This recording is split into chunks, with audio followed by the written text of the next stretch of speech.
قبل ما نبدأ ما تنساش تشترك في القناتين وقناة الفيس وتعمل لايك للفيديو. وشكرا لكل الناس اللي بتدعم سواء باشتراكات أو لايكات أو كومنتات. ويلا بينا. بتبدأ المنهاوة بشخص اسمه راسل ريموند وصل لمدينة كاميلوت وبيدي الحارس بتاعها هويته، والحارس ده بيستغرب ويقول مش عيلة ريموند دي هي العيلة المؤسسة، فازاي هو شكله عمل كده وإن هو عامل زي المشردين، وبيسمح له يخش المدينة. وزميل الحارس ده بيسأله لو هو يعرف الولد ده، وهو بيقوله لأ، ولكن هو من عيلة ريموند المؤسسة. وزميله بيتفاجئ وبيقول ما شكله عامل زي المشردين كده ليه، وإن المفروض العيلة المؤسسة قوية جدا. وزميله بيقول له إن هو أكيد جه عشان ينضم للبرج الأبيض، وإن هما بيدوروا على مرتزقة، ولكن هو أول مرة يسمع عن شخص نبيل بينضم للمرتزقة. وراسل بيكون سامعهم وبيقول إن هما بيتكلموا كتير وإن هو بيكره الناس دي. وبيوصل راسل بعدها عند برج السحر واللي بيكون متجمع فيه حماة المملكة، وبيقول إن هو حاول كتير قبل كده يبقى من الحماة دول ولكن فشل. وبيقول إن حكايته بدأت في محاولة حماية عيلته بعد ما أبوه اتقتل في الحرب ضد الإمبراطورية، وهو هرب مع أمه من القلعة بسرعة، وهو كان عايز يبقى أقوى عشان يسترجع حكم عيلته تاني، وكان لازم يخش برج السحر عشان يعمل كده. ولكن للأسف هو اتطرد أساسا من الأكاديمية السحرية قبل ما حتى ينضم لبرج السحر.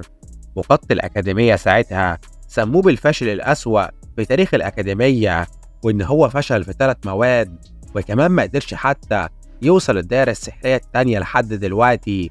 وإنه على الرغم إن هو متفوق في النظري، ولكن الساحر ما بيعتمدش على النظريات، وإن أحسن له يشوف له مهنة تانية غير السحر، لأنه هو مصاب بمرض في عروق المنى بتاعته ومستحيل يقدر يتخطى حتى الدائرة السحرية التانية. وراسل بيقول إن بسبب إنه اتولد بجسم ضعيف وهو اتصاب بمرض في عروق المنى بتاعته، وإن هو ما يقدرش يستقبل أو يخرج غير كمية معينة من السحر يا إما هيموت، وإن ده أكبر عقاب للساحر.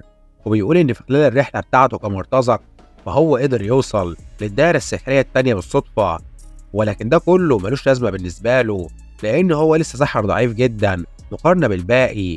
وفجأة بيخرج بعدها ساحر البرج الأبيض وبيقول لكل المرتزقة المستنيين إن هم خلصوا مقابلات النهاردة، وبيقول للكل يرجعوا بكرة.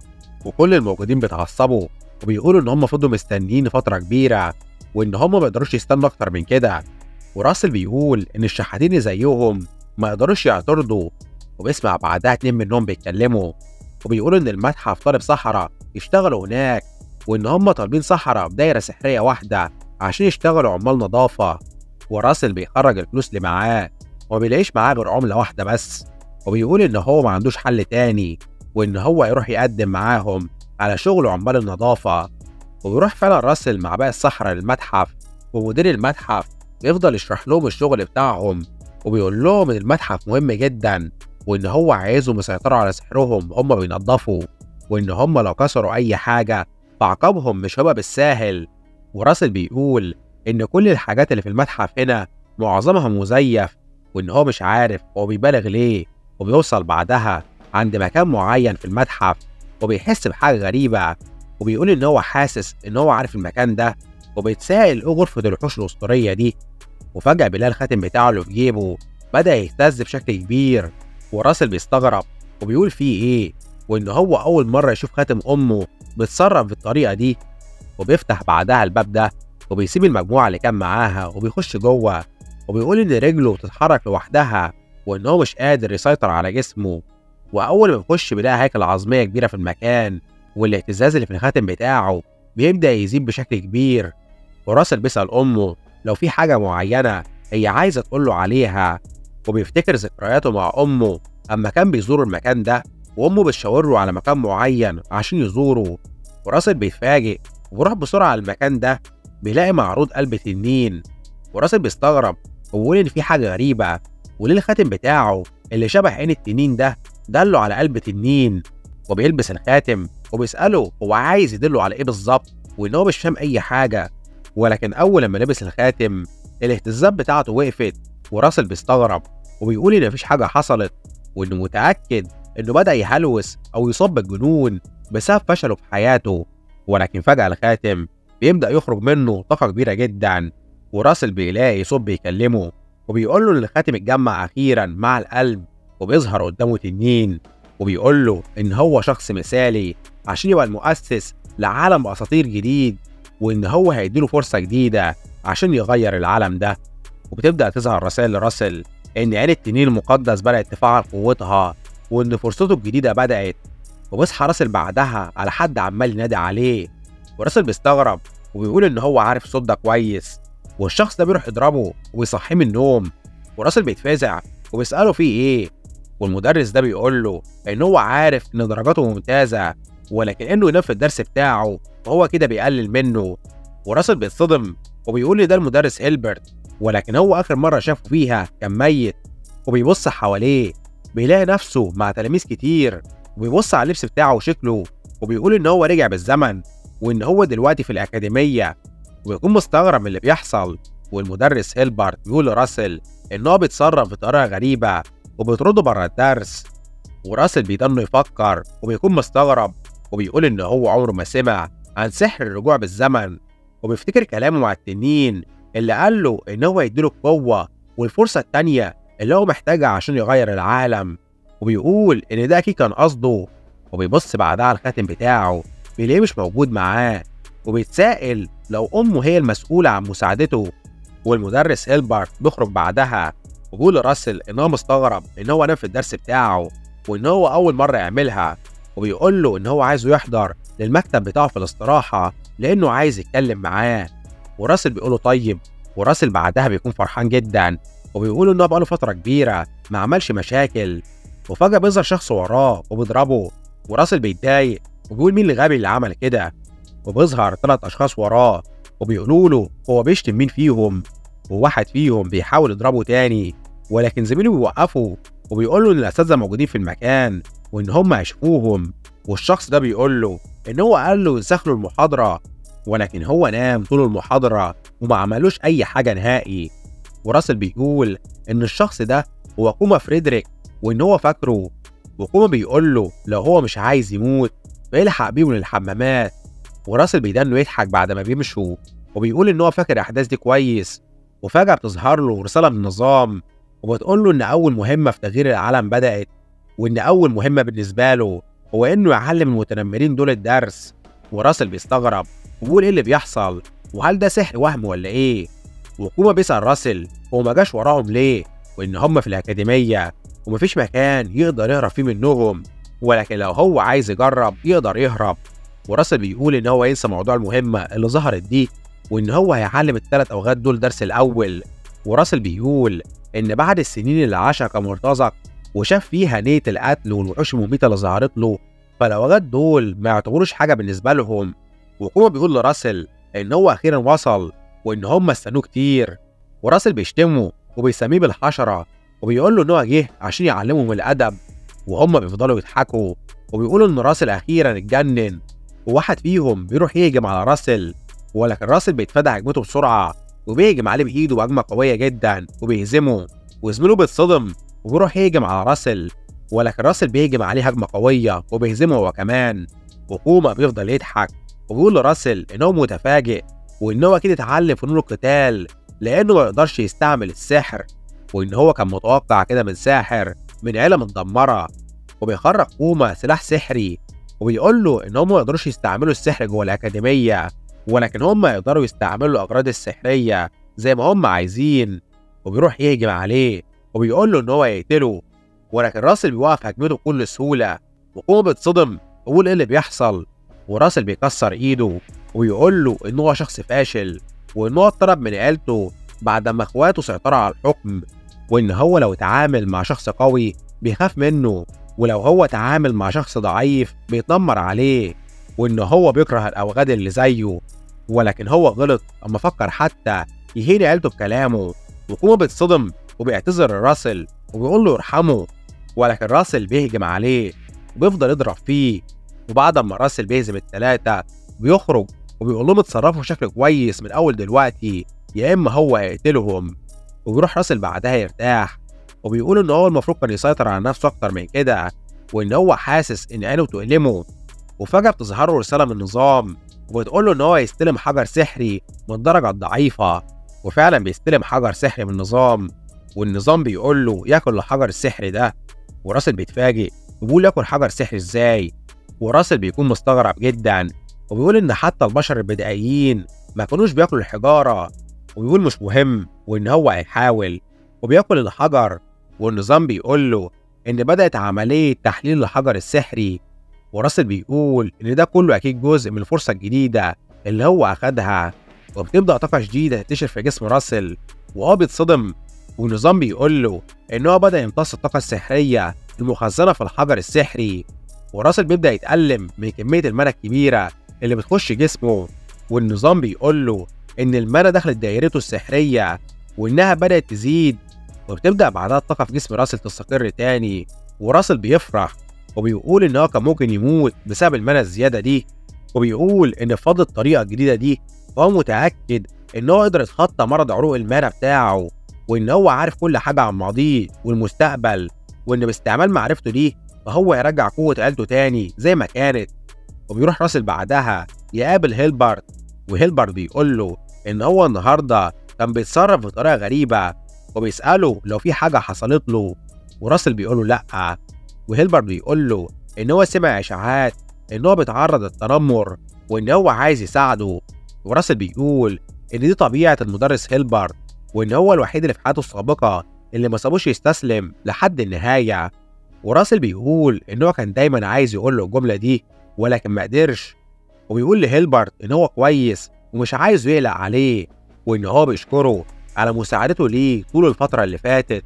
وهيلبرت بيتصدم ويقول له ان ده واجبه كمدرس، وان هو عايز طلابه يكونوا بخير، وبيقول له بس هو لازم يتعاقب لانه كان نايم في درسه.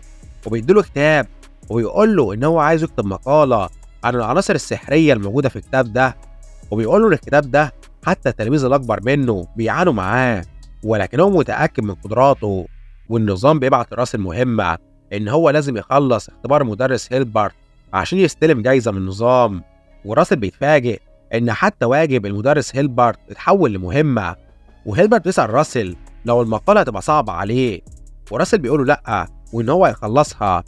وبيروح فعلا راسل يخلص المقالة في السكن بتاعه، وبيقول انها مش صعبة، وان هو في حياته السابقة بسبب انه ما كانش قادر يستعمل السحر قضى معظم وقته في دراسة النظريات والدراسة، وان هو حتى لما اتحول لمرتزق ما بطلش دراسة برضه، ولكن في حياته دي في حاجات اهم بكتير من الدراسة، وان هو لازم يتدرب الاول على تدريب عروق المانا. وبيفتكر الماضي بتاعه اما كان مرتزق، وبيقول المانا دايما بيتم امتصاصها عن طريق التنفس، وبعد كده بتمشي في عروق المانا لحد قلبه وبعدها دوائر السحر بتاعته، وان السحرة بيعكسوا العملية دي عشان يقدروا يستعملوا السحر، وان بمعنى اصح كل ما عروق المانا عندك بتبقى اقوى يبقى السحر اللي بيخرج من عندك قوي جدا. وبيقول ان في حياته السابقة اما كان بيواجه وحش عقرب عملاق في منطقة اثرية هو مش كان قادر يتعامل مع الوحش ده بسبب نقص المانا في جسمه بسبب مرض عروق المانا، وان في خلال المعركة ما بينهم الوحش هجم عليه هجوم قوي وهو واقع في مكان موجود تحت الارض، وان هو كان محظوظ لانه اكتشف مكان اثري ولقى في المكان ده كتابين سحريين اثريين، واحد منهم عن عروق المانا والتاني عن جسم الساحر. وبنرجع تاني للحاضر، وراسل بيقول انه اكتشف في الكتب دي ان التدريب الجسدي بيوسع عروق المانا، وان كل ما يزيد حجم العضلات في الجسم بتزيد قوة عروق المانا دي وبتوسع اكتر، وان بمعنى اصح ان كل ما جسمه يبقى اقوى عروقه هتبقى اقوى بكتير. وبيقول ان هو ما قدرش يعمل كده في حياته السابقة لانه جسمه كان وصل لمرحلة توقف النمو، ولكن في حالته الصغيرة دي يقدر يغير في جسمه زي ما هو عايز، وان هو ناوي يتخلص من مرض عروق المانا ويبقى سحر قوي جدا. ويفضل راسل بعدها يتدرب لحد ما بيتعب، وبيقول ان هو مش قادر يكمل، والنظام بيبعت لراسل مهمة جديدة وهو انه يجري لمسافة 5 كيلو عشان يدرب عروق المانا عنده، وان جايزته هتبقى زيادة في قوة عروق المانا. وراسل بيتفاجئ وبيقول النظام كان ساكت لحد دلوقتي، ولكن هو اول ما خلص تدريب اظهر له مهمة لتدريب جسمه تاني، والنظام بيقول له ان المهمة دي هتبقى يومية وانها لمصلحته هو عشان يقدر يبقى اقوى بكتير. وراسل بيقوله طيب وان هو هيتدرب اكتر، وبيروح راسل يدنه يجري، وبيقول إن هو مش جات له الفرصة دي في حياته السابقة ولازم يستغلها، وبيضل يجري لحد ما بيوصل ل5 كيلو أخيرا، والنظام بيبعت له إن هو خلص مهمته اليومية وإن هو يبدأ يستلم الجايزة بتاعته دلوقتي. وراسل بيكون فرحان جدا، وبنشوف شخص بيراقبه وبيقول له إن كل مجهوده ده هيبقى على الفاضي. وبيروح راسل بعدها يدي التقرير بتاعه لهيلبرت، وهيلبرت بيكون مصدوم وبيسأله لو هو عمل المقالة دي، وراسل بيقول له وإن هو ممكن يعمل قسم المانع لو هو مش مصدقه. وهيلبرت بيقول له إن هو واثق جدا في نفسه ولكن هو مصدقه. والنظام بيقول لراسل إن هو خلص اختبار هيلبرت وإن هو هياخد مكافأة من النظام، وبيديله حجارة سحرية وزيادة في قوته السحرية. وراسل بيتصدم ويقول بعدها لهيلبرت إن هو عايز منه طلب مهم، وهيلبرت بيتفاجئ وبيسأله إيه الطلب، وراسل بيقول له إن هو عايز يخش مكتبة الأساتذة. وهيلبرت بيتفاجئ وبيسأله ليه، وإن المكتبة الخاصة بالطلاب المفروض تكون كفاية بالنسبة له. وراسل بيقول له بس هو قرأ كل الكتب اللي فيها. وهيلبرت بيتصدم وبيقول له إن هو ولد مش طبيعي، وبيقول له إن هو قبل ما يسمح له يخش مكتبة الأساتذة وهو لازم يتأكد الأول إن هو مؤهل عشان يخشها ولا لأ. وراسل بيقول له طيب. وراسل بيبدأ بعدها يخلص كل طلبات الأستاذ هيلبرت، والنظام بيقدر يديله جوائز عليها كلها. وراسل بيقول إن هو ما كانش متخيل إن هو هيديله كمية المهمات دي كلها عشان يسمح له بس يخش المكتبة، ولكن هو لازم يزود معرفته عشان معرفة هتزود القوة بتاعته. وبيقول صحيح، وإن هو عايز يستعمل حجارة المانع اللي هو استلمها عشان يزود قوته تاني. وبيوصل في لحظتها ولد اسمه أنطوان فريدريك، وبيقول له إن أخوه كوما عانى بسببه، وإن كل الناس مفكرينه بقى أقوى، ولكن هو بيعتقد إن هو اتعلم فن قتالي بسبب إن هو فاشل في السحر. وراسل بيسأله لو هو جه عشان ينتقم لأخوه، وأنطون بيضحك وبيقول له انتقام إيه اللي هياخده من شخص حقير زيه، وإن هو ناوي يذله بس عشان يعرف مقامه. وبيسيبه ويمشي، وبيقول له إن هما يتقابلوا قريب في الفصل. وأصحاب أنطون بيسألوه هو سابه ليه، وهو بيقول لهم إن كان في شكوك كتير وإن هو هينتقم منه بعدين. وراسل بيقول إن هو عارف هما بيتكلموا عن إيه، وإن هما بيتكلموا عن درس الفنون السحرية القتالية، وإن الطلاب بيواجهوا بعض في الدرس ده عشان يزودوا قوتهم ويثبتوا نفسهم، ولكن هو دايما كان بيتذل في الدرس ده. وبيقول إن أخطر شخص كان بيذله في الدرس ده هو أنطون، وإن هو كان نسيه أساسا. وبيقول إن هو لازم يستعد كويس لمواجهته، والنظام بيبعت الراسل إن هو لازم يحقق الدائرة السحرية التانية قبل معركتهم. وبيروح راسل يخلص كل المهمات اللي هيلبرت طلبها منه، وبيكمل في دراسته، وبيدنه يستلم حجارة سحرية من النظام كمكافأة على المهمات دي. وراسل بعدها بيروح الأوضة بتاعته، وبيقول إن كل الأحجار السحرية اللي هو جمعها جاهزة، وإن هو المفروض ياكلها دلوقتي، ولكن هو مش متأكد هو هيقدر يتعامل مع كمية المال الرهيبة اللي هتخش جسمه دي ولا لأ. وبيقول لأ، وإن هو لازم يثق في التدريب بتاعه والفرصة التانية اللي أخدها. وبياكل الحجارة السحرية كلها، وبتبدأ طاقة كبيرة جدا تخش جسمه. وراسل بيقول إن هو حاسس إن جسمه هيتحرق من كمية المنى دي كلها، وإن هو لازم يعمل لها مسار بسرعة. وبيبدأ يعمل طريق للمنى دي لجوه قلبه، وأول ما توصل لقلبه بيبدأ يحولها دايرة سحرية تانية. وبيقول إن هو لازم ينجح لأنه لو فشل هيموت. وبيبدأ راسل بعدها يعمل الدايرة السحرية التانية، وبيقول إن هو مش هيفشل في حياته دي. وبيحصل انفجار سحري كبير في جسم راسل، وهو بيكون فرحان جدا، وبيقول إن هو نجح أخيرا، وإن هو عمل الدايرة السحرية التانية. وبيغمى عليه بعدها، والنظام بيقول له إن هو نجح في المهمة الخاصة، وإن هو بدأ يستلم جوائز خاصة وزيادة في قوة عناصره السحرية. وبيروح تاني يوم راسل لهيلبرت، وهو بيقول له إن هو خلص كل مهماته، ولكن هو هيديله اختبار أخير، وبيقول له ما بين كل مراحل السحر الأقوى أنهي عنصر فيهم هو الأهم. وراسل بيتفاجئ، وهيلبرت بيقول هو بيعمل إيه، وإن هو المفروض ما يسألش سؤال صعب زي ده التلميذ، وإن أساتذة السحر ما بيقدروش يجاوبوا عليه. وهيلبرت بيقول لراسل إن هو هيغير السؤال، وراسل بيقول له لأ، وبيجاوب على السؤال بتاعه. وهيلبرت بيكون مصدوم، وبيقول إن هو عارف الإجابة. وراسل بيقول له إن الإجابة هي الصورة العقلية. وهيلبرت يكون متفاجئ وبيسأله ليه، وراسل بيقول له لأن السحر هو إظهار شيء من العدم في العالم الحقيقي، وإن مراحل السحر الأربعة مهمة، ولكن الصورة العقلية هي أهمهم عشان يقدروا يظهروا السحر بتاعهم للعالم الحقيقي، وإن كل مراحل السحر يقدر أي حد يتعلمها، ولكن الصورة العقلية بتختلف من شخص للتاني. وإن لو الصورة العقلية عنده ملهاش حدود فسحره كمان مش هيبقى ليه حدود. وهيلبرت يكون مصدوم وبيقول لراسل إن هو كان متأكد إن مكتبة الطلاب صغيرة مقارنة بعقله الكبير ده، وإن هو دلوقتي سمح له يخش مكتبة الأساتذة. والنظام بيقول لراسل إن هو خلص المهمة بتاعت هيلبرت وأخد جايزة من النظام. وبيروح راسل بعدها للمكتبة وبيقول المكان ده ضخم جدا، وإن أول دور لوحده أكبر حتى من مكتبة الطلاب. وبيروح بعدها يختار كتب متطورة للسحر عشان يدرسها عشان يزود قوة سحره أكتر. وبتوصل في لحظتها واحدة بتقول لراسل إنها شايفاه بيدرس كتاب متطور مش مناسب لعمره. وراسل بيتفاجئ وبيبص وراه ما بيلاقيش حد، وهي بتظهر قدامه وبتقول له إن هو ولد مثير للاهتمام. وراسل بيتصدم وبيقول إنها دراية سنو وايت.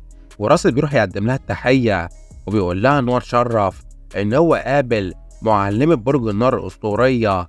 وراسل بيقول إنها ساحرة قوية جدا ب8 دوائر سحرية، وإن مفيش أشخاص كتير يقدروا يوصلوا للمرحلة القوية دي من السحر، وإن على الرغم من سنها كبير 80 سنة ولكن هي بتستعمل سحر ومنى قوية جدا عشان تحافظ على هيئتها الصغيرة. وإن هي رئيسة برج النار، واحد من أقوى الأبراج في المملكة. ودراية بتكون متفاجئة وبتقول لراسل إنها ما كانتش متوقعة إن هو هيكون عارفها، وتقول له ما يقلقش وإنها مش جات عشان تزعجه، وإنها جات عشان تديله حلوياته بس. وبتخرج له مصاصة وبتديها له. وراسل بيتفاجئ وبياخدها منها، وهي بتسأله بعدها هو إزاي دخل مكتبة الأساتذة ومين اداله الإذن. وراسل بيقول لها إن الأستاذ هيلبرت هو اللي اداله الإذن.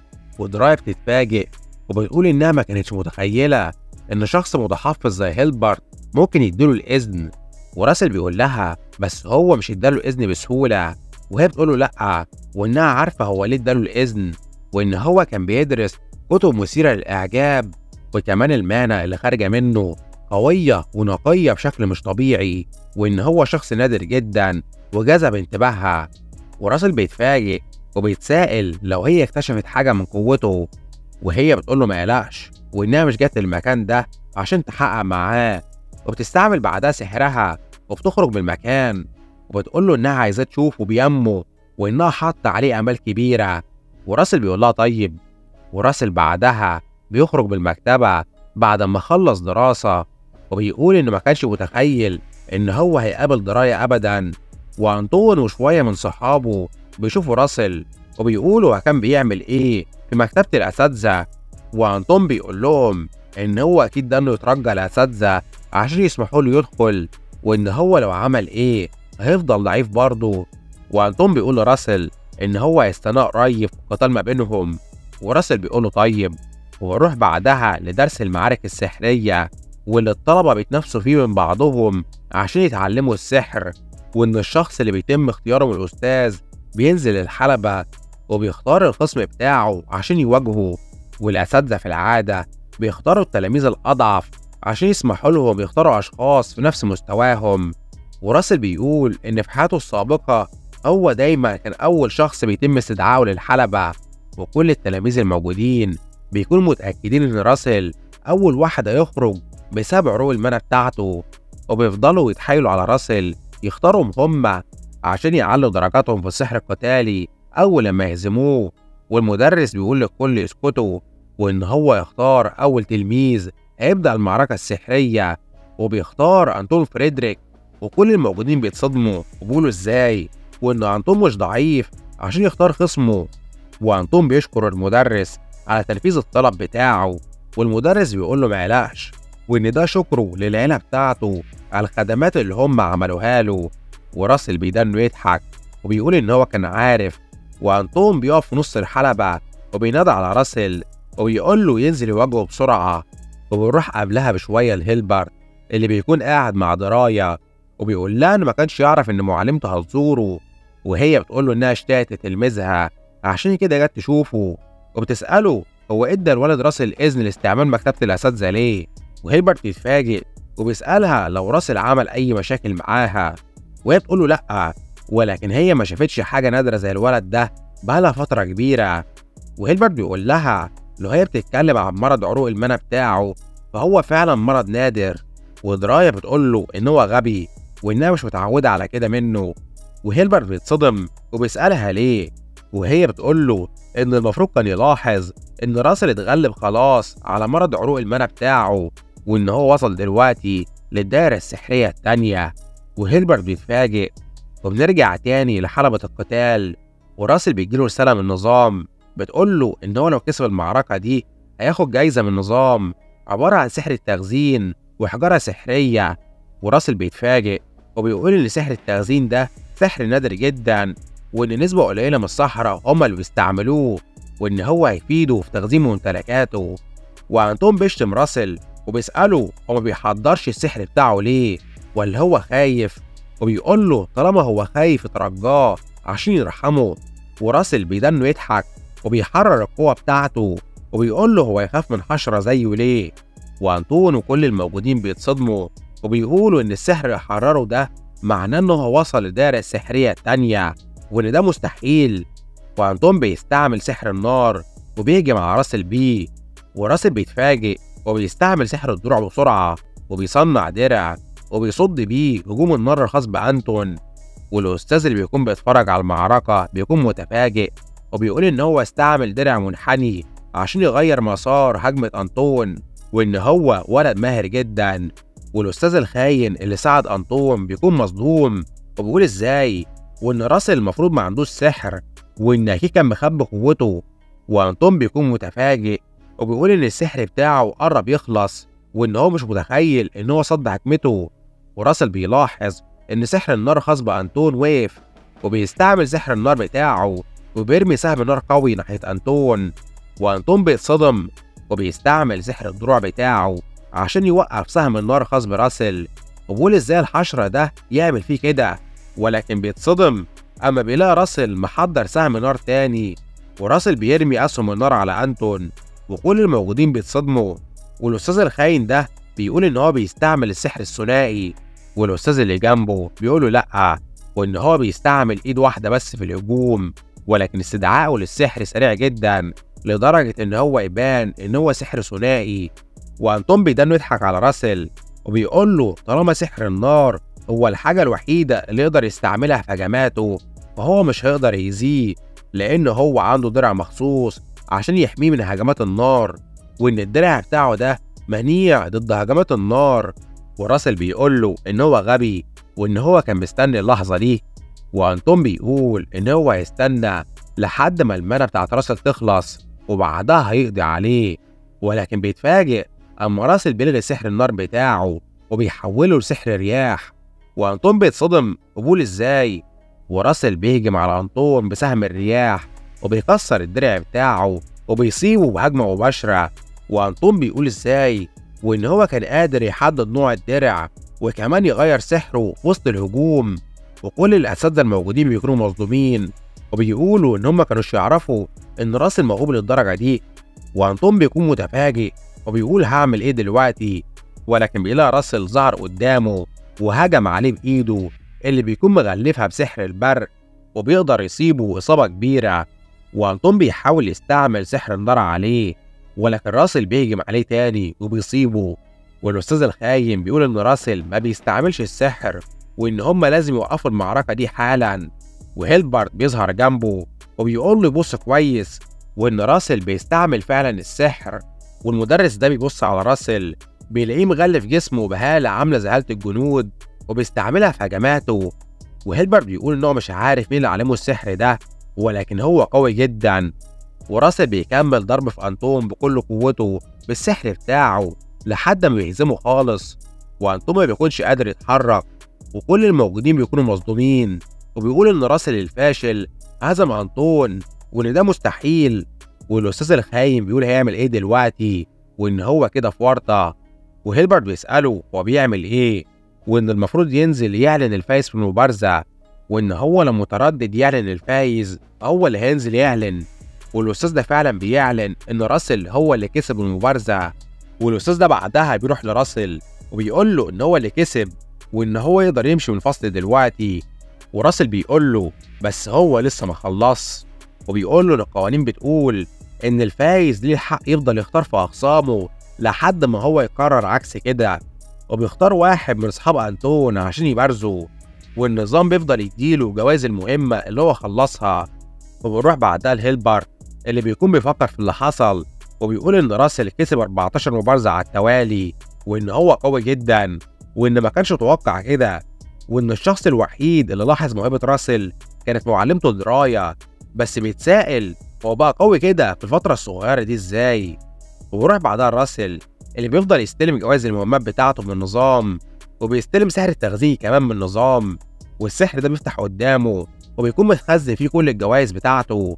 وراسل بيحاول يسحب الجوائز منه، ولكن بيخرج منه خريطة غريبة، وراسل بيتفاجئ والنظام بيقول له يروح المكان اللي متحدد على الخريطة دي ويخلص المهمة الموجودة فيها عشان يستلم جايزة خاصة، ولكن هو لازم يكون ب3 دوائر سحرية قبل ما يستلم المهمة. وراسل بيتفاجئ وبيقول إن هو جرب كتير في حياته السابقة إن هو يوصل ل3 دوائر سحرية، ولكن فشل دايما، ولكن حياته دي هتختلف. وبيبص بعدها على الخريطة وما بيكونش عارف المكان المتحدد عليها ده فين، وبيقول المكان ده فين بالظبط وإن هو أول مرة يشوفه. وبيروح بعدها المكتبة وبيخرج كل كتب الخرائط الموجودة فيها عشان يلاقي المكان المتحدد على الخريطة ده، ولكن بيفشل وبيلاقيش المكان متحدد نهائي في أي خريطة معروفة ليهم. وبيتمشى بعدها راسل في الأكاديمية وبيقول إن هو ضيع وقت كبير وهو بيحاول يفهم الخريطة، وإن المفروض كان يركز على زر قوته للدائرة التالتة وخلاص. وبيتفاجئ بعدها بكل الطلاب وهم مرعوبين منه وبيوسعوا من طريقه. وراسل بيضحك وبيقول إن هو كان وحيد في حياته السابقة لأنه كان بيتعرض للتنمر، ودلوقتي هو وحيد برضه لأنه أقوى منهم. وفجأة بيوصل أستاذ هيلبرت وبيقول لراسل إن هو عايز يتكلم معاه، وراسل بيقول له طيب. وبيروح الاتنين بعدها يتكلموا مع بعض، وهيلبرت بيسأل راسل لو هو عنده حاجة يعملها في أجازة الصيف، وراسل بيقول له لأ. وهيلبرت بيقول له طيب، وإن هو عايزه يشتغل معاه على مشروع بحثي، وإن هو يحط اسمه معاه كمؤلفين للبحث العلمي ده. وراسل بياخد البحث العلمي من هيلبرت وبيتصدم أول ما بيشوفه، وهيلبرت بيسأله في إيه، وراسل بيعتذر لهيلبرت وبيقول له إن في الواقع هو مش هيقدر يساعده في البحث ده لأنه محتاج يروح لمكان معين في أجازة الصيف. وهيلبرت بيتفاجئ وبيقول له بس هو لسه قايل له إن هو مش هيروح لأي مكان. وراسل بيقول له إن هو غير رأيه وإن هو هيروح يزور المكان ده. وهيلبرت بيتصدم وبيقول له هو هيروح يعمل إيه في مالديفا. وبيسافر بعدها راسل لمالديفا، وفي طريقه بيبدأ يخرج الحجارة السحرية بتاعته وبياكلها عشان يزود القوة بتاعته. والسواق اللي بيكون سايق العربية براسل بيكون مستغرب وبيقول إن هو حاسس بحرارة كبيرة خارجة من مكان معين، والحرارة دي بتكون خارجة من راسل اللي بيفضل يمتص الحجارة السحرية. وبيقول إن هو لازم يوصل ل3 نجوم سحرية قبل ما يوصل لمالديفا. وبنرجع لهيلبرت اللي بيكون بيتساءل راسل راح لمالديفا ليه، وبيقول مش مهم، وإن معلمته هي كمان موجودة هناك في مالديفا وممكن تساعد راسل إن هو يتقدم أكتر. وبنروح بعدها لداريا واللي بتكون قاعدة تستمتع بأجازتها في الجزيرة، وتقول إنها بقالها فترة كبيرة ما خدتش وقت مخصوص لنفسها عشان تستريح فيه، وإنها دايما مركزة على حماية المملكة وتعليم الطلاب بتوعها، وإن هم واخدين كل وقتها.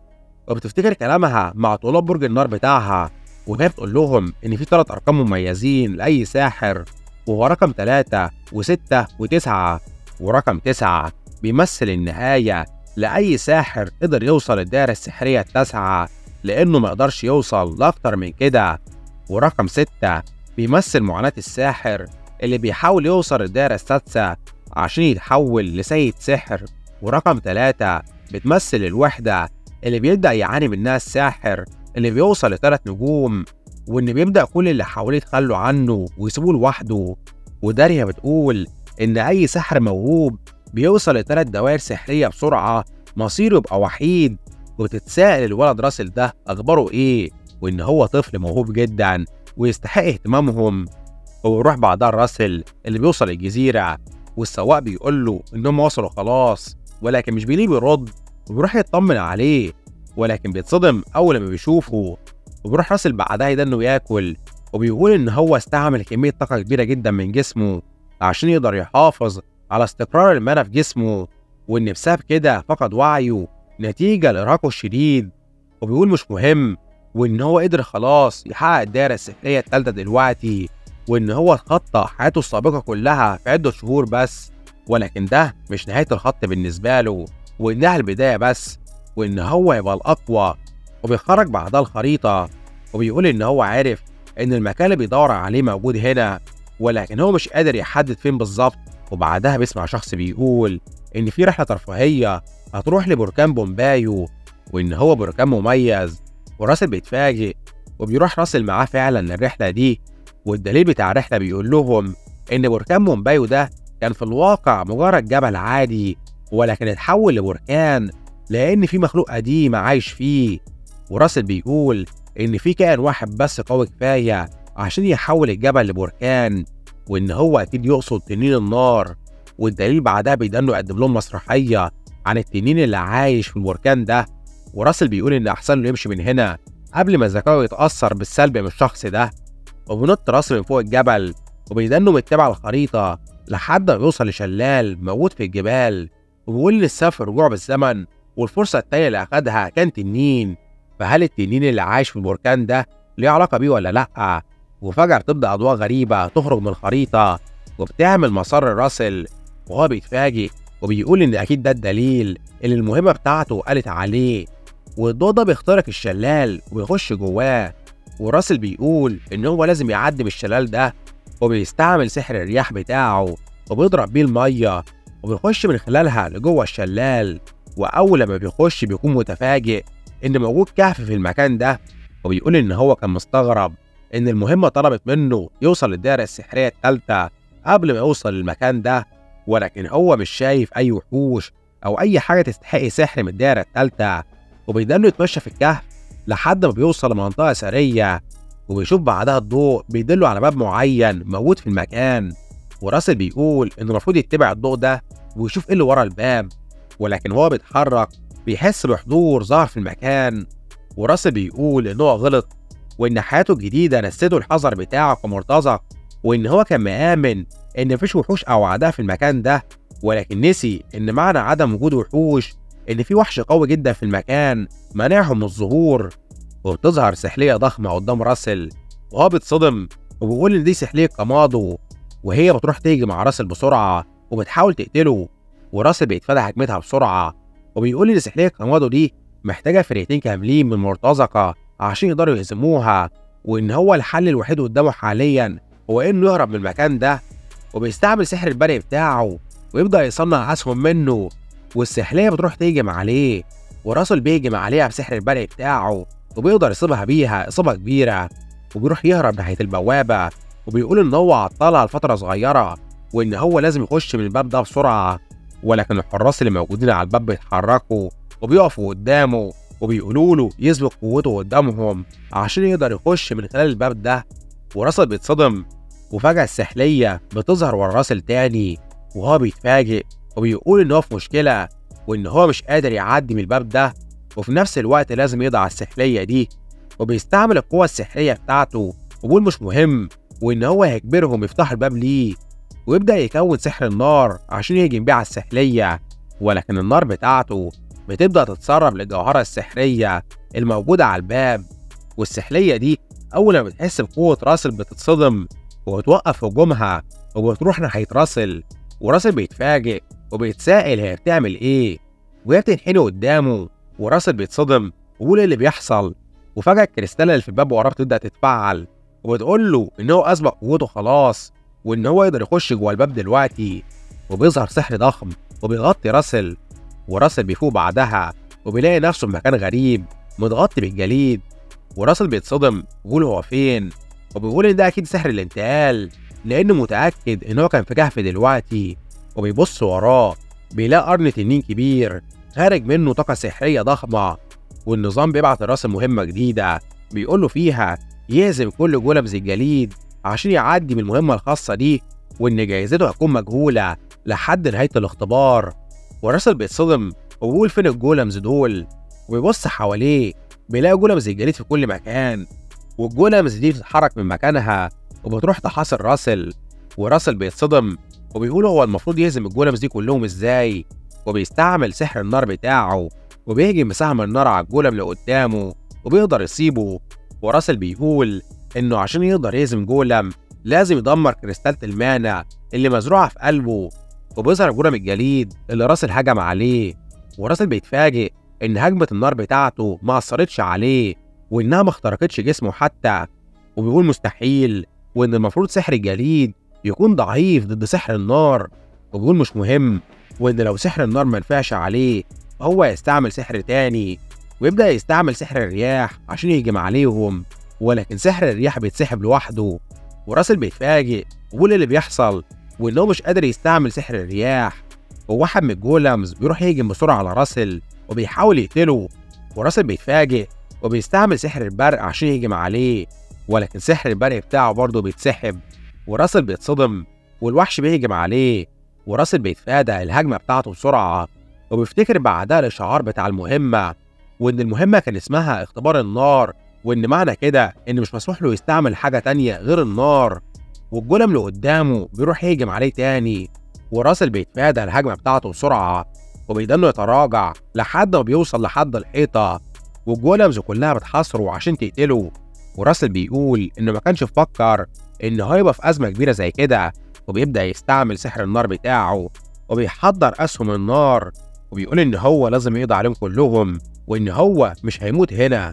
وراسل بعدها بيهجم على الجولم اللي قدامه بأسهم النار بتاعته عشان يشتت انتباهه، وبعدها بيهجم عليه بطلقة النار وبيقضي عليه هو والجولم اللي وراه.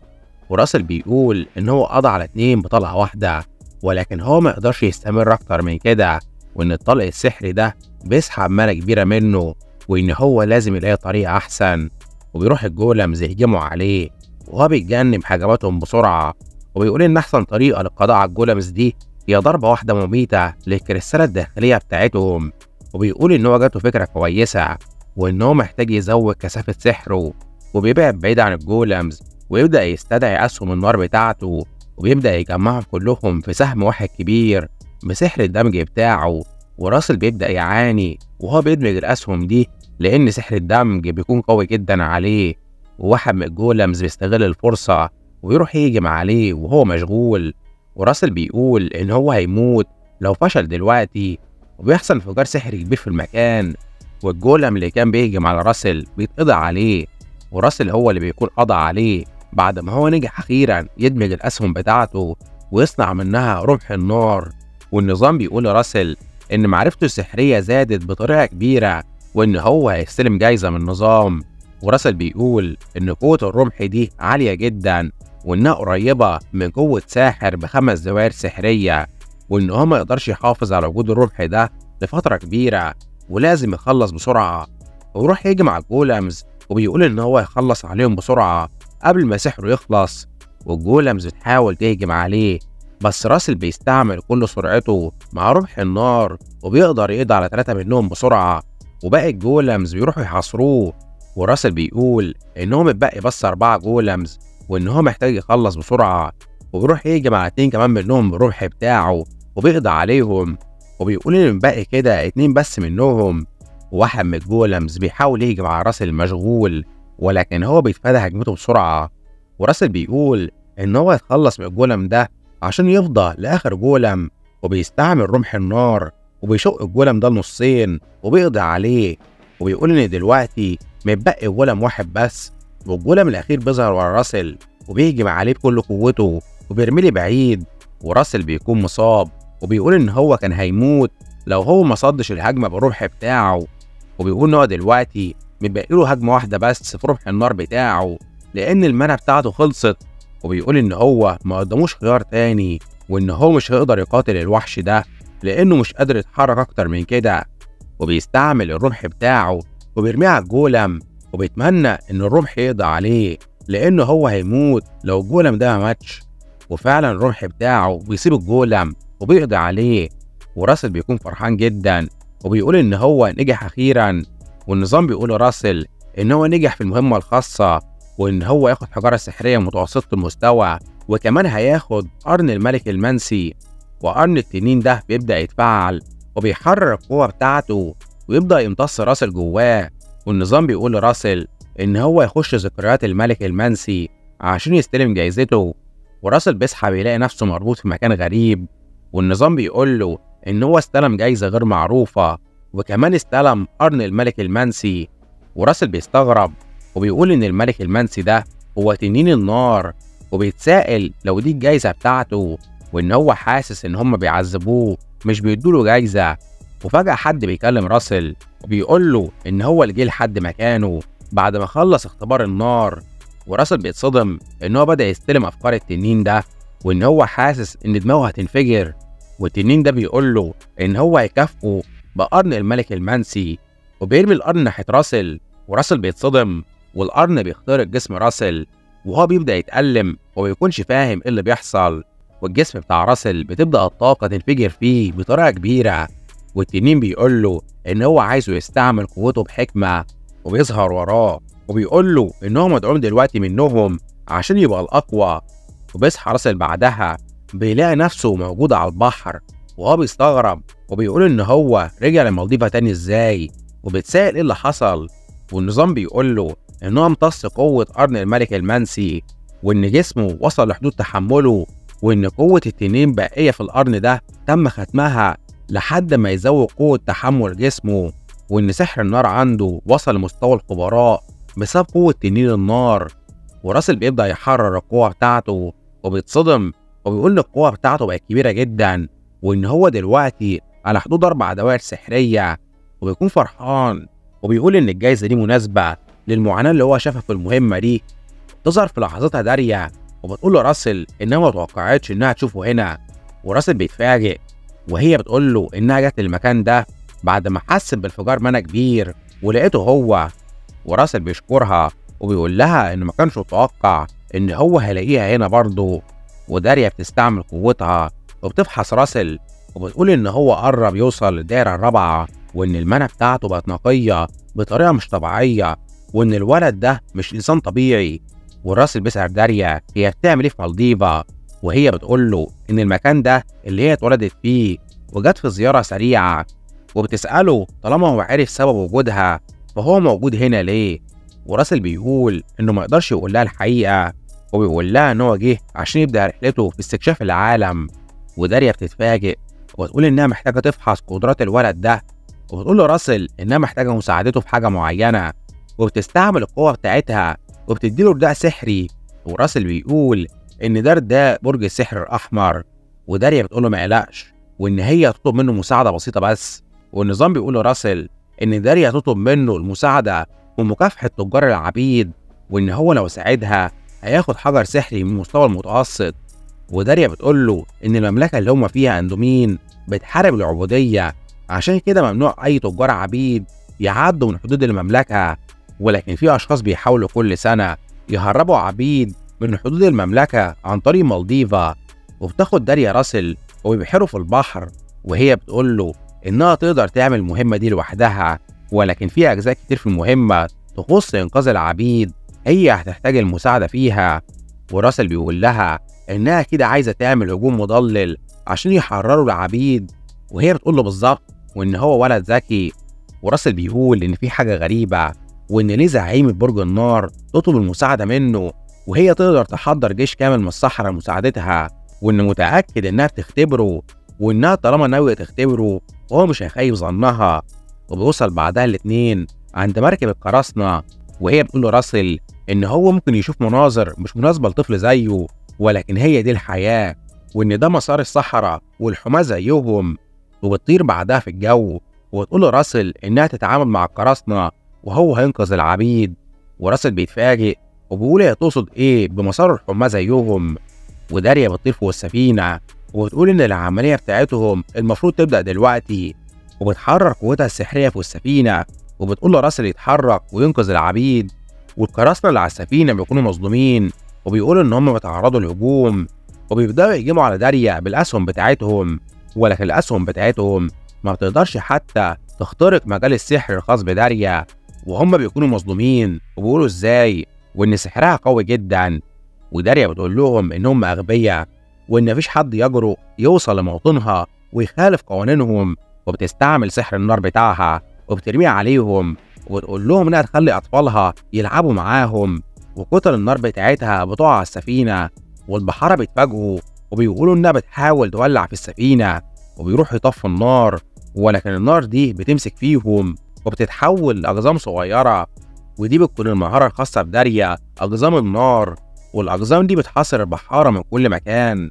وراسل بيوصل للسفينة وبيقول المهمة بتاعته هتبدأ دلوقتي، وبيلاحظ بعدها السحر خاص بداريا، وبيقول إن ده سحر أقزام النار، وإن هو سمع إنها سيطرت على مدينة كاملة في الحرب بالسحر ده بس، وإنه مش مصدق إن هو شايفه شخصيا. واحد من البحارة دول بيحاول يهجم على قزم نار، ولكن القزم ده بيمسك فيه وبيفحمه في ثواني. وراسل بيتصدم وبيقول إن هو قضى عليه في لحظات، وإن سحر داريا ده مش طبيعي، وبيقول إن ده مش وقت الاندهاش، وإن هو عنده مهمة لازم يعملها. وبيروح للدور الداخلي من السفينة عشان ينقذ العبيد. وبنشوف واحد من الحراس دول في الطابق الداخلي من السفينة وهو بيحرس العبيد، وبيتساءل إيه اللي بيحصل فوق. والعبيد بيفرحوا وبيقولوا إن أكيد البحرية جت تنقذهم. والحارس ده بيروح يضربهم وبيقول لهم إن مفيش حد حتى البحرية هتقدر تنقذهم منهم. ولكن راسل بيظهر ورا الحارس وبيمسكه من رقبته وبيستعمل سحر البرق وبيقضي عليه. وواحدة من العبيد بتسأل راسل لو هو جه عشان ينقذهم، وراسل بيقول لها وإن هو مقدرش يخرجهم دلوقتي عشان سلامتهم لحد ما تخلصوا من كل القراصنة اللي فوق. وهم بيفرحوا وبيفضلوا يشكروا راسل على إنقاذهم. وراسل بيكون متفاجئ إن هم حاطين العدد ده كله في منطقة صغيرة زي كده، وبعدها بيلاحظ إن هم حاطين طفل صغير برضه وبيبيعوه كعبد. وراسل بيتعصب جدا وبيقول إن هو هيقتل الأوغاد دول. وبيوصل في لحظتها مجموعة من القراصنة وبيشوفوا راسل وإن هو قضى على الحارس، وهم بيروحوا يهجموا على راسل بسرعة وبيقولوا إن هم يقتلوه. وراسل بيقول لهم إن هو اللي هيقضي عليهم، وبيستعمل سحر البرق بتاعه وبيهجم عليهم بسلسلة البرق وبيقضي عليهم كلهم. وواحد فيهم بيكون لسه صاحي وبيقول لراسل إنه متوقعش إن هو يبقى ساحر، وإن لو القائد بتاعه شافه هيقتله بسرعة، بس راسل بيقضي عليه. وبينزل بعدها راسل للطابق التالت في السفينة وبيلاقي زنزانة غريبة فاضية. وراسل بيقول إن في حاجة غلط، وبيلاقي حد بيكلمه وبيسأله لو هو من برج الصحراء. وراسل بيستعمل سحر الضوء عشان ينور الزنزانة، وبيتصدم أما بيظهر مجموعة من الإلف المحبوسين. وواحد من الإلف بيقول لراسل إن كان متأكد إن هو من برج الصحراء، وإن الرداء بتاعه ده يخص صحراء برج النار. وراسل بيقوله لأ، وإن هو مش عضو في برج النار. والإلف ده بيقوله مش مهم، وإن هو مش عايز يسمع قصة حياته، وبيقول له افتح لهم الباب بسرعة. وراسل بيقول إن هو يفتح الباب ليهم على الرغم من طريق كلام الإلف ده معاه، وإن هو المفروض يكون شاكر ليه على إنقاذهم. واحدة من الإلف بتزعل الإلف ده وبتقول له يتكلم باحترام مع راسل، وإن هو المنقذ بتاعهم. وبنشوف البنت دي وبيكون اسمها لو، وهي بتقول لهم إن راسل ده مش إنسان طبيعي، وإن هو بيمتلك منة نقية جدا عاملة زي شروق الشمس، وإنها كمان قادرة تشم ريحة الأرواح منه. وباقي الإلف بيسألوها هي قصدها إيه بإنه بشري مش طبيعي، وهي بتقول لهم إنها حاسة بالأرواح حوالين راسل وإنها شمت ريحتهم منه.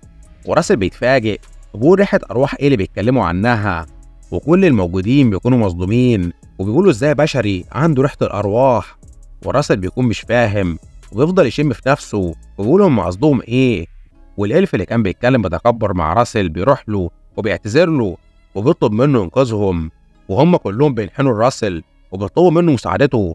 وراسل بيتفاجئ وبيقول إن الإلف معروفين بغرورهم الشديد، وإن هم مش بينحنوا أبدا لأي بشري، وإن طالما البنت له أجبرتهم يعملوا الكلام ده فمعنى كده إنها من صنف الإلف الأعلى. وراسل بعدها بيبدأ يكسر الأقفال على الزنزانة بتاعتهم، ولو بتسأل راسل لو هو قضى على الحراس والقادة بتوعهم. وراسل بيقول لها مين القادة دول، وهي بتقول له إن هم فرسان أقوياء جدا ومستواهم عالي، وإن هم كمان بيقدروا يستعملوا السحر والمانع، وإن هم السبب في وجودهم هنا.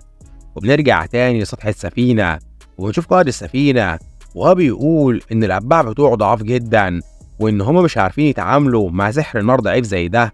وبيروح يقطع أقزام النار وبيقول للأتباع بتوعه يستعملوا المنع في هجماتهم عشان يقضوا عليهم. والجنوب بيكونوا فرحانين إن القائد بتاعهم اتدخل، وبيفضلوا يشتموا في داريا وبيقولوا لها إن القائد بتاعهم هيقضي عليها. وداريا بتقول إن هو شخص مثير للاهتمام، وبتنزل على السفينة قدامهم وكل الموجودين بيتفاجئوا. والقائد بيقول لها إنها مش ذكية، وإنها المفروض ما تقللش المسافة ما بين ساحر وسياف، وداريا بتسأله لو هو قائد السفينة، وهو بيقول لها وإن هو قائد دون، وإن هو ينتقم منها على الدمار اللي هي عملته. وداريا بتقول له إنها شايفاه بيستعمل المانع، وإن هو أكيد كان فارس، وبتسأله هو بيعمل إيه هنا. ودون بيقدر يضحك عليها وبيقول لها إن هما كانوا فرسان فعلا، ولكن كانوا فقراء، وإن هو وأخوه قرروا يبقوا قراصنة وتجار العبيد عشان يجمعوا فلوس أسرع. وداريا بتتفاجئ إن هو عنده أخ موجود على السفينة دي، ودوم بيروح يهجم على داريا وبيقول لها إن هو يقضي عليها بهجمة واحدة بس. وبنرجع تاني لراسل اللي بيحس بحاجة بتخترق الحيطة وراه، وبيحصل انفجار في الحيطة دي، وراسل بيستعمل الدرع بتاعه عشان يحمي نفسه، وبيقول إيه اللي هجم عليه ده، وبيبص بيلاقي إن في حد رمى عليه رمح. والأخ التاني بيظهر لراسل وبيقول له إن هو مش كان متوقع إن هو يصدها، وإن هو ساحر قوي. وراسل بيتفاجئ وبيقول إن هو بيستعمل الحالة، وإن هو فارس، والنظام بيبعت لراسل مهمة وهي القضاء على الفارس ده. ولو بتقول لراسل ياخد حذره، وإن الفارس ده هو نائب قائد السفينة، وإن هو قوي جدا. والفارس ده بيقول لراسل إن هو ساحر قوي ولكن لسه طفل، وإن هو كمان ما قتلش الحراس بتوع السفينة ولكن دخلهم في غيبوبة وبس، وإن المفروض ما يرحمش أي حد من أعدائه، وإن هو يعلمه الدرس ده النهارده. وراسل بيبدأ يستعمل السحر بتاعه، وبيقول إن ما ينفعش يستعمل سحر النار لأنه ممكن يدمر السفينة دي، وإن هو يستعمل سحر البرق وخلاص. وبيهجم على الفارس ده بطلقة البرق بتاعته، والفارس ده بيتفادى هجماته وبيقول له إن هو بيستعمل سحر البرق ضد سياف، وإن هو ساحر ذكي، وسحر البرق بيقدر إنه يصيب الفارس ده ولكن هو مش بيتأثر. وراسل بيتصدم وبيقول إيه اللي بيحصل وإزاي سحره ما بيأثرش عليه. والفارس بيروح يهجم على راسل وبيقول له إن سحر البرق ما بيأثرش على الدرع بتاعه. وراسل بيتصدم وبيقول إن الدرع بتاعه معزول عن جسمه. والفارس بيهجم على راسل بكل قوته، وراسل بيصدها بالدرع السحري بتاعه بسرعة، وبيبدأ الدرع بتاع راسل يتكسر. وراسل بيتفاجئ والفارس بيكسر الدرع وبيقدر يسيب راسل بهجمته. وبنرجع تاني لمعركة داريا، ودون بيهجم عليها ولكن بيكتشف إن هو بيهجم على نسخة منها، وهي بتظهر وراه وهو بيقول لها إنها ساحرة مزعجة جدا. وداريا بتسأله لو أخوه فارس زيه، ودون بيقول لها أكيد، وإن هم عيلة أقوياء. وداريا بتقول له كويس، وإنها كانت قلقانة إن راسل هيواجه خصم ضعيف، وبتحرر السحر بتاعها وبتستدعي أقزام النار تاني. ودون بيروح يهجم عليهم وبيقطعهم كلهم، وبيقول لها إن أقزام النار دول مش نافعين ضده. وداريا بتقول له إن دول مش أقزام نار. ودون بيتفاجئ وبتفضل الأقزام اللي هو قطعهم تنقسم وتظهر تاني وأعدادهم بتزيد. وداريا بتقول له إن كل ما يقطع فيهم أعدادهم هتزيد، وإن دول مش أقزام النار ولكن أقزام الجحيم. وبتقول الأقزام يقضوا عليه، وهما بيروحوا يهجموا عليه بسرعة، وهو بيقول مستحيل، وإن هو عارف مين الساحرة دي وإنها ساحرة برج النار. وبيكون مصدوم وبيقول هي بتعمل إيه هنا. وبنرجع تاني لمعركة راسل، والفارس ده بيكون هجم على راسل وأصابه، ولكن بيتصدم أما راسل بيظهر وراه تاني. والفارس بيقول إن هو قدر يتصدى لهجمته، وإن المفروض الهجمة بتاعته كانت تشقه نصين. وبيقول إن هو مغطي جسمه بالمانع عشان يزود القوة الجسمانية الخاصة بيه. والفارس ده بيقول لراسل مش مهم الخدعة اللي هو بيستعملها، وإن هو هيقضي عليه. ولو بتقول له راسل يهرب ويسيبهم. وراسل بيقول إن هو قابل فارس زي ده في حياته السابقة، وإن هو قتل مجموعة كاملة من الأبرياء لأن في واحد خبط فيه بس بالغلط، وإن هو كان هيموت زيهم لولا إن ساحر اتدخل وأنقذه، وإن الساحر ده قدر ينقذه ويوقف الفارس ده عن طريق سحر الدروع، وإن الخدعة اللي هو استعملها هو إنه بيصنع درعين فوق بعض. وبنرجع تاني للمعركة، وبيروح الفارس ده يهجم على راسل، وراسل بيستعمل سحر الدروع وبيصنع درعين فوق بعض. والفارس بيكسر أول درع ولكن بيصطدم بتاني درع، والدرع بيصد الهجمة بتاعته. والفارس ده بيتصدم، وراسل بيستعمل سحر الرياح وبيهجم على الفارس ده بسهم الرياح بتاعه، وبيقدر يصيبه إصابة مباشرة وبيرميه بعيد. وراسل بيكون مرهق جدا بعدها، وبيقول إن هو فقد كمية كبيرة من الدم. وبيروح بعدها يكسر الزنزانة اللي فيها الإلف وبيخرجهم، وبيقول لهم يلحقوا بيه. ولكن الفارس ده بيفوق تاني وبيشتم راسل، وهم بيتصدموا إن هو لسه عايش. والفارس ده بيقول لراسل إن المفروض كان يستهدف راسه عشان يقتله، وراسل بيقول مستحيل، وإن المفروض السحر بتاعه كان قتله. والفارس ده بيروح يجي مع راسل، وراسل بيقول للإلف يهربوا بسرعة على الطابق اللي فوقهم، وإن هو عايزهم يحرروا باقي العبيد ويتحاموا في الطابق العلوي. ولو بتقول له إن هم ينفذوا كلامه وبيهربوا من المكان بسرعة. والفارس ده بيقول له إن المفروض يقلق على نفسه الأول وما يقلقش على حد غيره، وبيروح يهجم عليه بكل قوته. وراسل بيستعمل سحر الدروع عشان يحمي نفسه من الهجمة بتاعته. والفارس ده بيقول له إن هو مش هيديله فرصة إن هو يستعمل سحره، وبيفضل يهجم على راسل اللي بيضل يصنع سحر الدروع عشان يحمي نفسه. وراسل بيضل يتحمل هجمات الفارس ده، وبيقول إن هو لازم يستنى لحد ما الإلف وباقي العبيد يهربوا من الطابق ده، وإن هو ما يقدرش يخاطر بسحره وهم موجودين. ولو بتكلم راسل بتقول له إن هم حرروا العبيد وخرجوا للطابق العلوي. والفارس بيقول لراسل إيه علاقة العبيد بالمعركة بتاعتهم، وإن هروبهم مش هيغير أي حاجة. وراسل بيستعمل سحر النار وبيحوط المكان، وبيقول له إن هروبهم هيغير كل حاجة، وبيستعمل قوة التنين بتاعته، وبيقول له إن هو دلوقتي هيبدأ يستعمل قوته الحقيقية في المعركة. والفارس ده بيبص في عين راسل وبيتصدم، وبيتراجع بعيد عن راسل، وبيقول إن في حاجة غلط وإن القوة بتاعته بدأت تتغير، وبيقول إن هو بقى مستعد للمعركة الحقيقية. وبيروح الفارس ده يجي مع راسل تاني، وبيقول له إن هو هيتخلص منه مع الدرع بتاعه، ولكن بيتصدم براسل وهو بيستدعي روح النار بتاعه. والفارس ده بيقول إن ده مش روح نار عادي، وإن قوته مش طبيعية، وإن الولد ده كان مخبي قوته. وراسل بيستعمل قوته وبيهجم على الفارس برمح النار. وبنرجع قبلها بلحظات لمعركة داريا مع دون، وهو بيقول إن كل ما تخلص من الأقزام دي عددها بتزيد تاني، وإن هما دلوقتي محاصرينه. وبيتسأل أخوه فين، وإن هو لو موجود هيقدر يساعده، وإن لازم حد يشتت انتباه الساحرة دي عشان يقدر يوصل لها. وبيدن دون يهجم على الأقزام اللي قدامه، وبيقول إن هو هيماطل لحد ما أخوه يوصل. ولكن فجأة بيلاحظ سحر ضخم بدأ يظهر تحته، ودون بيتصدم وبيقول إيه اللي بيحصل.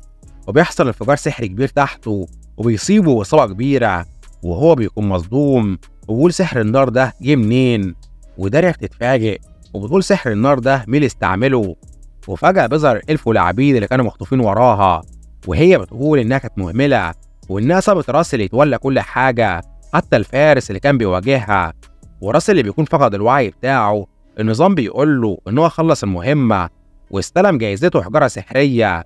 ووصل في لحظتها مراكب صغيرة تابعة للقراصنة دول وبيحاصروا السفينة الكبيرة. وداريا بتقول إنها لازم تتخلص منهم، وإن راسل هو اللي خلص المهمة بتاعتها وهي لازم تعمل حاجة عشان تساعده. وبتستعمل سحر النار بتاعها وبترميها على المراكب دي وتدمرها. وراسل بيصحى بعدها بشوية وبيلاقي لو بتستعمل سحر الشفاء عليه، وهي بتقوله مش يتحرك وإنها لسه مرجعتش كامل سحرها، عشان كده سحر العلاج بتاعها لسه ضعيف. وداريا بتقول لراسل إن هو قوي وإن هو هزم فارسين أقوياء جدا. وراسل بيستغرب وبيقول لها إن هو فكر نفسه كان بيحارب فارس واحد بس، وهي بتقول له إن سحره أصاب الفارس اللي كان خصمها، وإن هو كده هزم الاتنين الفرسان وحرر العبيد. وليه بتقول لراسل إنها مديونة بحياتها وبحياة الإلف اللي كانوا معاها، وإنها ترد المعروف بتاعه ده بأي حاجة هو محتاجها.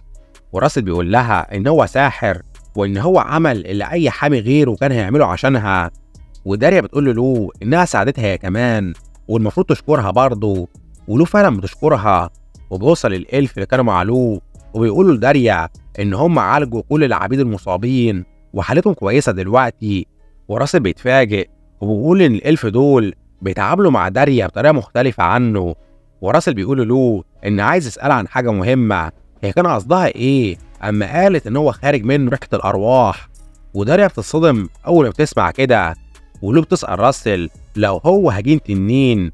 وراسل بيستغرب وبيقول لها إن هو ما يعرفش، وهي بتقول له إن هي هجينة تنين وإنها بتمتلك دم التنين الأخضر في عروقها، وإنه على الرغم إنها بتمتلك مجرد نقطة واحدة بس، ولكن هي قادرة تحس بالأرواح وتجذبهم ناحيتها، وإنها عارفة من ريحة الأرواح اللي عليه إن هو هجين تنين زيها. وداريا بتقول إن هو لو هجين مع تنين فده معناه إن هو هينمو بطريقة مش طبيعية، وإن هو احتمال يبقى شخص يهز المملكة بتاعتهم أو العالم كله. وبيوصل بعدها المجموعة للمدينة، وداريا بتقول له إن هي كده تستخبى في المدينة دي لحد ما ترجع كامل السحر بتاعها تاني. ولو بتقول لها فعلا، وداريا بتقول لها إنها عندها مكان أفضل وإنها عايزاها تيجي معاها القصر بتاعها في الجزيرة عشان تدرب راسل معاها. وراسل بيستغرب وبيقول لها تدريب إيه؟ ولو بتفرح وبتقول لها إن لو دي الطريقة اللي هترد بيها جميل راسل فهي موافقة. وداريا بتسأل راسل لو هو منع تدريبها، وراسل بيقول لها لأ، وإن أي حد يتمنى يتدرب على إيد ساحرة أسطورية زيها. وداريا بتقول له طيب، وبتاخد كل الإلف وتقول لهم القصر بتاعها قريب من هنا. وراسل بيسألها هم هيقولوا إيه للأكاديمية بتاعته وإن الدروس هتبدأ قريب، وهي بتقول له ما يهتمش وإن هيلبرت هيهتم بالموضوع. وبيروح راسل مع كل الإلف للقصر بتاع داريا وبيقول المكان ده ضخم جدا.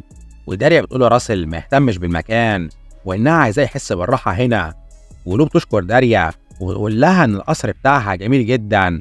وراسل بيبص في القصر حواليه وبيقول إن هو عارف المكان ده كويس وإن هو زاره مع أهله مكان صغير. وراسل بيروح يسأل داريا لو القصر ده بتاعها، وداريا بتستغرب وبتقول له إن هو المفروض ما يقولش كده وإن كده الإلف هيفكروها إنها سرقة القصر. وهي بتقول له إن كلامه صحيح وإنها اشترت البيت ده من منظمة التجار من كام سنة فاتوا. وراسل بيقول إن هو كان متوقع كده وإن المكان ده كان واحد من أملاك عيلته وعاشوا فيه. وبيقول إن هو سمع إن بعد ما عيلته انهارت المكان ده اتباع بتمن رخيص جدا. وبيعدي بعدها أسبوع من لحظة وصول راسل والإلف للقصر، وتروح لو تقابل داريا وتسألها هي طلبتها ليه. وداريا بتقول لها إنها سعيدة إنها رجعت سحرها بالكامل، ولو بتشكرها. وداريا بتقول لها إنها طلبتها عشان محتاجة مساعدتها وإنها عايزاها تساعدها في تدريب راسل. ولو بتستدعي الأرواح بتاعتها وتقول لها لو هي تقصد تدريب الأرواح فهي أكيد هتساعده، وتسألها عن مكان راسل. وداريا بتقول لها إنها طلبت منه يعمل تدريب معين ويروح لراسل اللي بيكون بيقع من فوق التل ناحية النهر، وبيقول إن هو فشل تاني. وبنشوف قبلها بفترة ساعة ما داريا كانت بتتكلم معاه وتقول له إن هو أكيد اتعلم حاجة مهمة في القتال بتاعه ضد الفارس، وبتقول له إن الساحر دايما محتاج يخلي مسافة ضد أخصامه. وبتقول له إن في أي معركة الساحر دايما ليه إيده العليا في القتال البعيد، وبتقول له إنها توري له مهارة سحرية هتساعده في القتال بتاعه. وبتستعمل السحر بتاعها وبتتنقل من قدام راسل للناحية التانية من الجبل، وبتقول له إن ده سحر التلاعب بالفضاء وإن الصحراء بيسموه سحر الومضة. وبتقول له إنها هتسيبه يتدرب عليه لحد ما يتعلمه وإن السحر ده هيفيده جدا في المستقبل. والنظام بيقول لراسل يخلص المهمة بتاعتها ويستلم جايزة حجرة سحرية. وبنرجع للحاضر وراسل بيطلع للجبل تاني ويقول إن سحر الومضة ده ما بيعتمدش على قوة الساحر أكتر ما بيعتمد على وعيه، وإن هو لازم يتعب بالطبيعة عشان يقدر يستعمله. وبيحاول راسل تاني وبيفشل برضه، وبيدنه يحاول كتير وبيدنه يفشل لحد ما بيبدأ يركز آخر مرة وبيكون هينجح فيها. ولكن داريا تظهر وراه وبتفزعه وهو بيوقف السحر بتاعه وبيقع في النهر، وهي بتتأسف له إن قطعت التدريب بتاعه. وبيروح راسل بعدها مع داريا اللي بتقول له إن من أول النهارده هو هيتعلم سحر الأرواح وإن لو هي اللي هتدربه. وراسل بيشكر لو وهي بتقول له إن ده رد لجميله ليهم وإن هو أنقذهم. وبيقعد بعد راسل معاهم ولو بتقول له يقفل عينه ويفكر في حاجة ليها علاقة بالنار. وراسل بيبدأ فعلا يستعمل قوته وبيحرر النار بتاعته. ولو بتكون مصدومة وبتقول إن نقاء المنع عنده مش طبيعي. ولو بتقول لراسل إنها تخش الوعي بتاعه معاه عشان تساعده، وفعلا بتخش الوعي وبتاخد راسل وبتمشي في عقله وبتقول له إن الأرواح أي حد يقدر يستدعيها ولكن مش أي حد الأرواح بتخدمه. وبتبدأ تمشي لحد ما بتوصل لمكان الأرواح وبتبدأ نار شديدة تظهر من جسم راسل. وداريا بتتصدم ولو بتكون متفاجئة وبتقول إن عقله كله مليان بالمعاناة والحقد. ولو بتقول إزاي طفل يكون عنده كمية الحقد والمعاناة دي كلها. وبتوصل بعدها مع راسل لحد الروح المحبوسة في عقله، ولكن راسل بتبدأ قوته تخرج عن السيطرة وبيحصل انفجار سحري كبير في جسمه. ودرايا بتكون مصدومة وبيصحى بعدها راسل تاني في القصر، ودرايا بتقول له إن هو نام لفترة كبيرة. وراسل بيسألها إيه اللي حصل وإن هو حس بالمنى في جسمه بتنفجر وبعد كده مش فاكر أي حاجة. وفجأة بتوصل له وراسل بيشوف إيديها وهي بتكون مصابة بسبب سحر النار بتاعه. ولو بتقول له ما يقلقش عليها وإنها كويسة. وراسل بيتصدم وبيقول إن ده كله بسببه وإن هو اللي أذاها وبيفضل يتأسف لها. وبيخرج بعدها راسل يستريح بره القصر، ودراية بتكون بتراقبه وبتسأل لو ايه اللي حصل بالظبط، ولو بتقول لها انها اما وصلت مع راسل لباب الارواح الداخلي بتاعه حصل انفجار سحري بسبب مشاعره السلبية. ودراية بتسألها لو معاناة راسل لحد دلوقتي كانت الكره بسبب اللي حصل له، ولو بتقول لها لأ، وإن مشاعره كلها عبارة عن حزن، وإن هو حزين أكتر من أي حد شافته قبل كده. وبتروح تاني يوم دراية لراسل وبتقول له إن هما يبدأوا تدريب خاص النهاردة لمدة أسبوع، وراسل بيقول لها طيب، وهي بتقول له إن تدريبه هيكون النظافة. وراسل بيتفاجئ وهي بتقول له إن هو هيكون مسؤول عن تنظيف القصر بتاعها لمدة أسبوع، وبتقول له إن هي ولو هيروحوا العاصمة لمدة أسبوع وهيرجعوا تاني. وراسل بيكون متفاجئ وهي بتقول له ما يقلقش، وإن هما هيرجعوا في خلال أسبوع أول لما يلاقوا الدواء بتاع لو، وبيسوقوا ويمشوا. وراسل بيقول إن ممكن دراية تكون بتعاقبه بسبب اللي حصل، ويقول مش مهم، وإن هو يستعمل سحره في التنظيف وخلاص. ولكن راية بتكلمه عن طريق سحرها وتقول له إن هو ممنوع من استعمال السحر مدة أسبوع، وهو بيتصدم. وبيروح راسل بعدها للقصر وبيقول إن هو لو مش هيقدر يستعمل سحره فهو يعتبر التنظيف ده تمرين جسدي وخلاص. وبيدنه يجري بكل سرعته في القصر عشان ينضفه، ولكن بيدوس على مية في الأرض وبيقع وبيكسر مزهرية كانت موجودة في طريقه. وبتوصل في لحظتها كبيرة الخدم وتقول له إن مفيش حد بينضف بالسرعة دي، وإن بسببه دلوقتي كسرت مزهرية كانت دراية بتحبها جدا. وراسل بيفتكر كلام دراية أما هي قالت له إنها عايزاه يطيع أوامر كبيرة الخدم لمدة أسبوع. وراسل أما بص الخدامة دي ساعتها اترعب منها وقال إنها دايما غاضبة. وبنرجع تاني للحاضر، وراسل بيعتذر لكبيرة الخدم وهي بتقول له إنها عارفة إن هو ممنوع من استعمال السحر لمدة أسبوع، عشان كده من هنا ورايح هي هتعلمه التنظيف بيكون إزاي. وتروح فعلا كبيرة الخدم إنها تعلم راسل التنظيف لفترة كبيرة لحد ما راسل بيتعب وراسل بيقعد يرتاح. وبيقول إن كبيرة الخدم دي مرعبة وإنها مش سابته حتى يرتاح لمدة 5 دقايق، وإن ده مش تدريب ولكن سجن. وبتوصل في لحظتها كبيرة الخدم وتقول لراسل إن ده وقت الغدا، وبتقول له يلحق بيها. وراسل بيقول لها إن هو مش جعان وإن هو ياكل بعدين، وهي بتبص له بصة مرعبة وتقول له يلحق بيها. وراسل بيترعب وبيقول لها حاضر. وبيروح راسل ياكل مع كل الخدم والعمال اللي في القصر، ويكون مستغرب إن في عدد كبير موجود في المكان ده. وفجأة واحد قاعد جنبه بيسأله هو اسمه إيه، وهو بيقول له إن هو اسمه راسل ريموند، والشخص ده بيتفاجئ من اسمه. وراسل بيقول إن هو كده يسأله لو هو من عيلة المؤسسة، ولكن الشخص ده بيقول له إن هو اسم جميل وإن هو كمان وسيم، وإن هو أول مرة يشوف شاب وسيم زيه كده. والخدم بيقولوا فعلا وإن هو وسيم جدا. وبيوصل شخص تاني ضخم وبيقول لراسل إن هو كمان ضخم جدا وإن هو هيكبر ويبقى أضخم منه، وبيضم يهزر معاه. وراسل بيتفاجئ ويقول هو هيتحمل العذاب ده لحد إمتى. وبيروح راسل بعدها يشتغل مع كل العمال في القصر، وبيقول إن هو كان يقدر يخلص كل المهمات دي بسرعة لو كان مسموح له يستعمل سحره. وبيقعد راسل بعدها معاهم عشان يتغدوا، وهو بيحاول يشرب ولكن بيلاقي الشخص اللي جنبه ده ضربه. وراسل بيسأله هو ضربه ليه، والشخص ده بيقول له إن هو لسه تلميذ وإن هو ما يقدرش يشرب كحول عشان جسمه ما يتدمرش. وراسل بيتفاجئ وبيقول إن هو نسي إن هو رجع في جسم طفل، والعجوز بيصب راسل عصير وبيقول له إن هو يستنى لحد ما يكبر وبعدها يشرب اللي هو عايزه.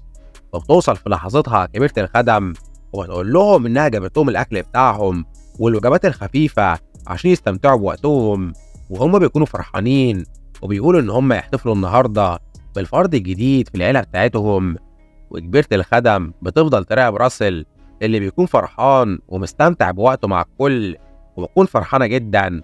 وبيكمل راسل بعدها شغله مع كل أفراد الخدم اللي في القصر، ومبيكونش بيعاني زي الأول، بالعكس بيكون فرحان جدا.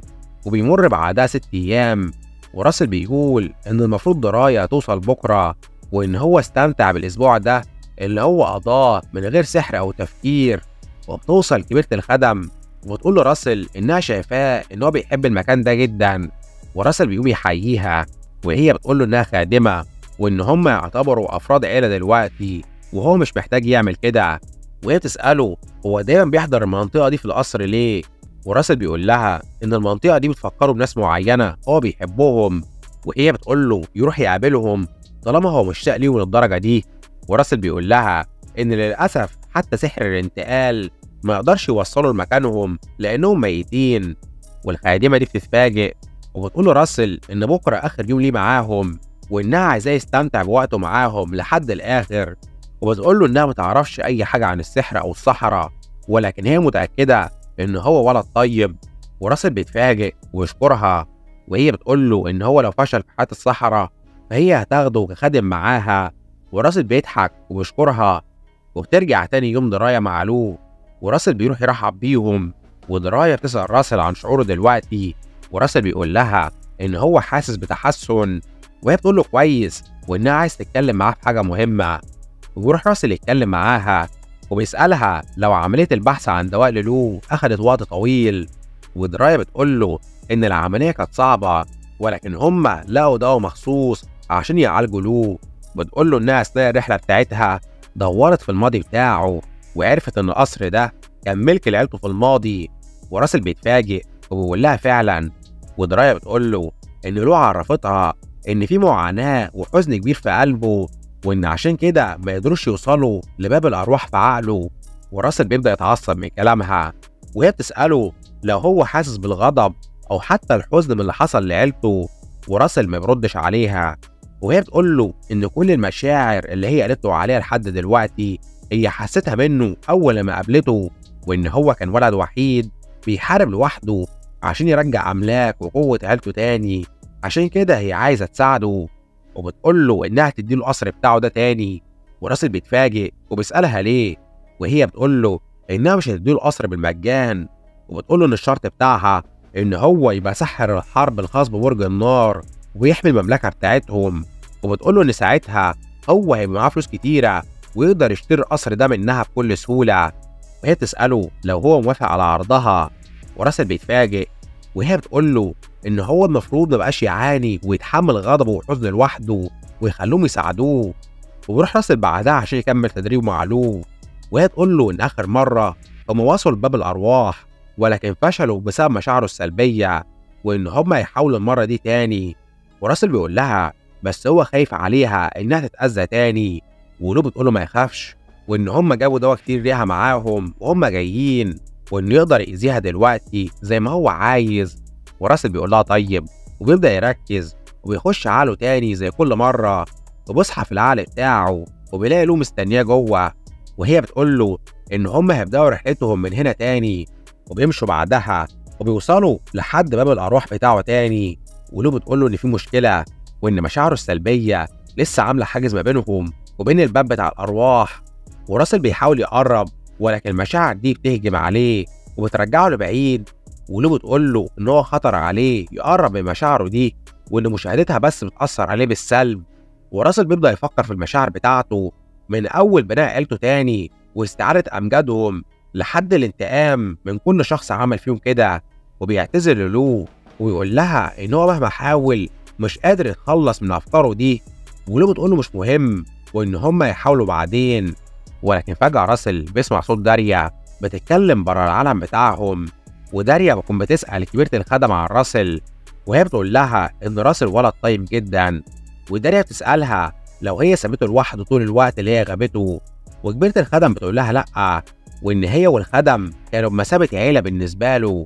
وراسل بيبدأ يفتكر أستاذ هيلبرت أول واحد ساعده، وبعدها العمال دول اللي اعتبرهم عيلته الجديدة، وكمان كبيرة الخدم اللي دنيتها تساعده طول الوقت اللي فات، وداريا اللي بتساعده عشان يبقى أقوى ويرجع أملاك عيلته. ويقوم بعدها ويقول إن هو مش قادر يتخلص من مشاعره السلبية، وإن أهدافه هتدناها زي ما هي، ولكن هو يتخطى المشاعر دي حاليا وبيروح يقرب من مشاعره السلبية. ولو بتحاول توقفه وبتقول له إن خطر عليه قرب. وراسل بيبدأ يستعمل قدرة الومضة وبيقول لها ما تقلقش، وإن هو حتى لو وقع في مشاعره السلبية فهو مش هيكون وحيد. وبيستعمل قدرة الومضة وبيتنقل للناحية التانية قدام باب الأرواح.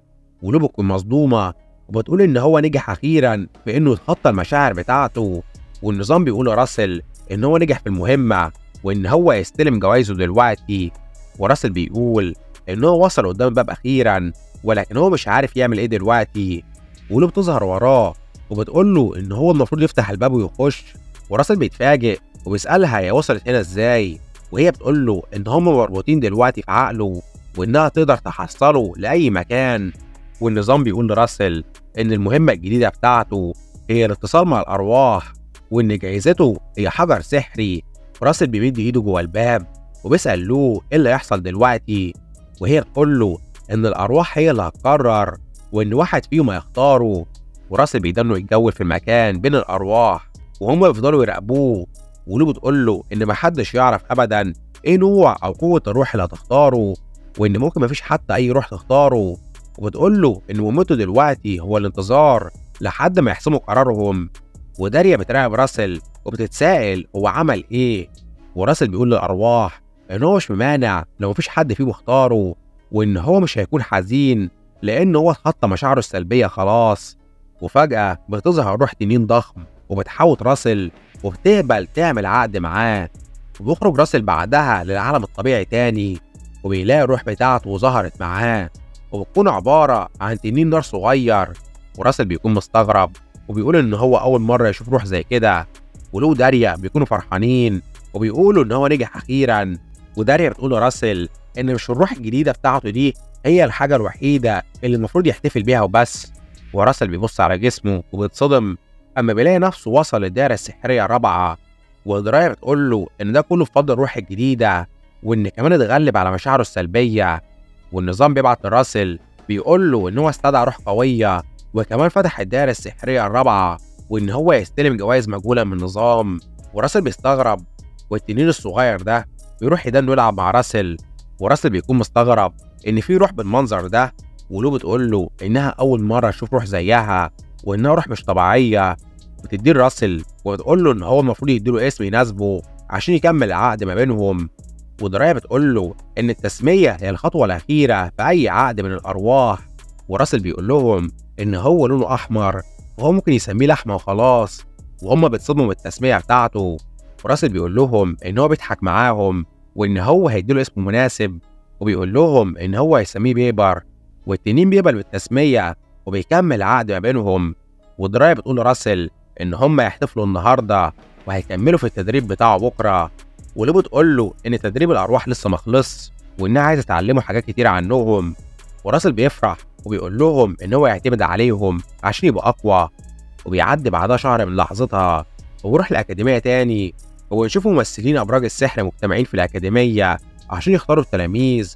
واحد فيهم بيتساءل لو في أي تلاميذ كويسين السنة دي، وزميله بيقول له إن كل التلاميذ الماهرين هيتم سرقتهم من البرج الأبيض كالعادة، وإن الممثلة بتاعتهم وصلت خلاص، وإن هم هياخدوا التلاميذ يدربوهم لحد ما يخلصوا الأكاديمية.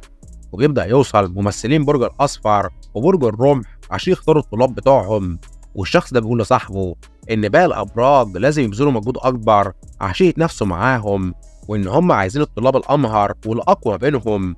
وهيلبرت بيكون متابعهم وبيقول إن هم أغبياء، وإن هم بيدوروا على التلاميذ الموهوبين بس بدل ما يختاروا كل الطلبة وهم اللي يعلموهم إزاي يستكشفوا موهبتهم. وبيوصل بعدها ممثل برج النار فيرميليون، وكل الموجودين بيترعبوا أول ما بيشوفوه. وهيلبرت بيتصدم أول ما بيشوفه وبيقول هو بيعمل إيه هنا، وإن معنى وجوده هنا إن درايا مش هتحضر عشان تختار راسل، وإنها هتسيب الاختيار لفيرميليون. وبيتساءل فين راسل وبيقول إن هو اتأخر. وبيشوف راسل اللي بيكون بيستعمل سحر الومضة عشان يوصل الأكاديمية بسرعة. وفيرميليون بيتفاجئ وبيحس بحد قوي بيقرب منهم. وراسل بيوصل الأكاديمية وبيقول إن هو كان يتأخر لولا القدرة بتاعته. وبيبص بعدها على فيرميليون وبيقول إن هو عارف الشخص ده. وفيرميليون بيبص له وبيخش الأكاديمية وبيقول إن الاختبار ده هيبقى مثير للاهتمام، وإن هو يستمتع وهو بيكسر موهبة الولد ده. وبيروح قبلها بساعتين لراسل اللي بيكون بيتكلم مع درايا ولو وكبيرة الخدم، وهو بيشكرهم على كل حاجة عملوها عشانه. وبيقول للو إن هو بيتمنى إنها توصل لوطنها بخير، وهي بتشكره. وراسل بيقول لكبيرة الخدم إن هو عايز منها طلب، وإن هو عايزها أما هو يرجع القصر ده تاني لملكه، وهي تفضل في المكان ده. وهي بتضحك وبتوعده إنها تستنى اللحظة دي. وراسل بيقول لهم إن هو قعد معاهم لفترة صغيرة، ولكن هم كلهم ساعدوه. ودراير تسأله اللي هو مش محتاج عربية تنقله، وهو بيقول لها لأ، وإن هو يوصل أسرع بسحره. ودراير بتقول له طيب، ولكن هي عايزة منه طلب، وبتديله رسالة وبتقول له يديها لهيلبرت، وبتقول له يتأكد إن هيلبرت يستلمها أول ما يوصل. وراسل بيقول لها طيب، ودراير بتتمنى له التوفيق وبتكون عايزة تقول له حاجة مهمة ولكن بتسكت. وبنرجع للحاضر، وراسل بيدي الرسالة بتاعت دراير لهيلبرت، وهيلبرت بيقول إن هو سعيد إن هو وصل في الوقت المناسب، وبيقول له إن عملية الاختيار السنة دي صعبة، وإن هو مش هيقدر يساعده لأن هو استلم مهمة عاجلة من دراية ولازم يعملها. وراسل بيقول له مش مهم، وإن هو يتولى الموضوع لوحده. وهيلبرت بيقول له إن نصيحته الوحيدة ليه ما يتعاملش مع فيرميليون لأنه هو شخص قوي ومزعج، وبيسيبه وبيمشي. وبيقول له إن عملية الاختيار السنة دي صعبة وهو عايز يكون الأفضل في الأكاديمية. وراسل بيقول له ما يقلقش، والنظام بيبعت مهمة لراسل إن هو يقنع كل الحكام إن هو الأفضل. وبتبدأ بعدها المرحلة الأولى في عملية الاختيار، ويكون عبارة عن امتحان تحريري. وراسل بيقول إن الامتحان ده مش صعب، وإنه امتحن أكتر من مرة في حياته السابقة. وبيقول إن في حاجة واحدة بس هو مش فاهمها، وهي المهمة اللي دراية بعتتها لهيلبرت، وإن الأستاذ هيلبرت في حياته السابقة بعد ما استلم المهمة منها بدأ يخرج في مهمات كتيرة لدرجة إن هو مش بقى بيشوفه نهائي. وبعدها بسنة تم العثور عليه ميت في صراع سحري، وإن هو لحد دلوقتي معرفش إيه اللي حصل، ولكن هو لازم يتأكد إن ده مش هيحصل في حياته دي. وبينجح بعدها راسل في الامتحان الكتابي، وبيجيب أعلى درجة في تاريخ الأكاديمية، وهو مش بيكون بيفكر في أي حاجة غير إزاي ينقذ الأستاذ هيلبرت. وبتبدأ بعدها المرحلة التانية، وهي المقابلات الشخصية مع ممثلين الأبراج. وراسل بيروح عشان يخلص المقابلة بتاعته مع ممثلين الأبراج، وبيقول إن هو لازم يخلص الاختبارات بسرعة عشان يعمل خطة لإنقاذ هيلبرت. وبيقول إن في حياته السابقة فيرميليون ده ما كانش في اختباره، ومعنى كده إن المستقبل اتغير خلاص بسببه، وإن هو لازم ينضم لبرج النار ويبقى ساحر الحرب عشان يمنع موت هيلبرت، وإن هو لازم يكتسب تقدير وثقة فيرميليون عشان يعمل كده.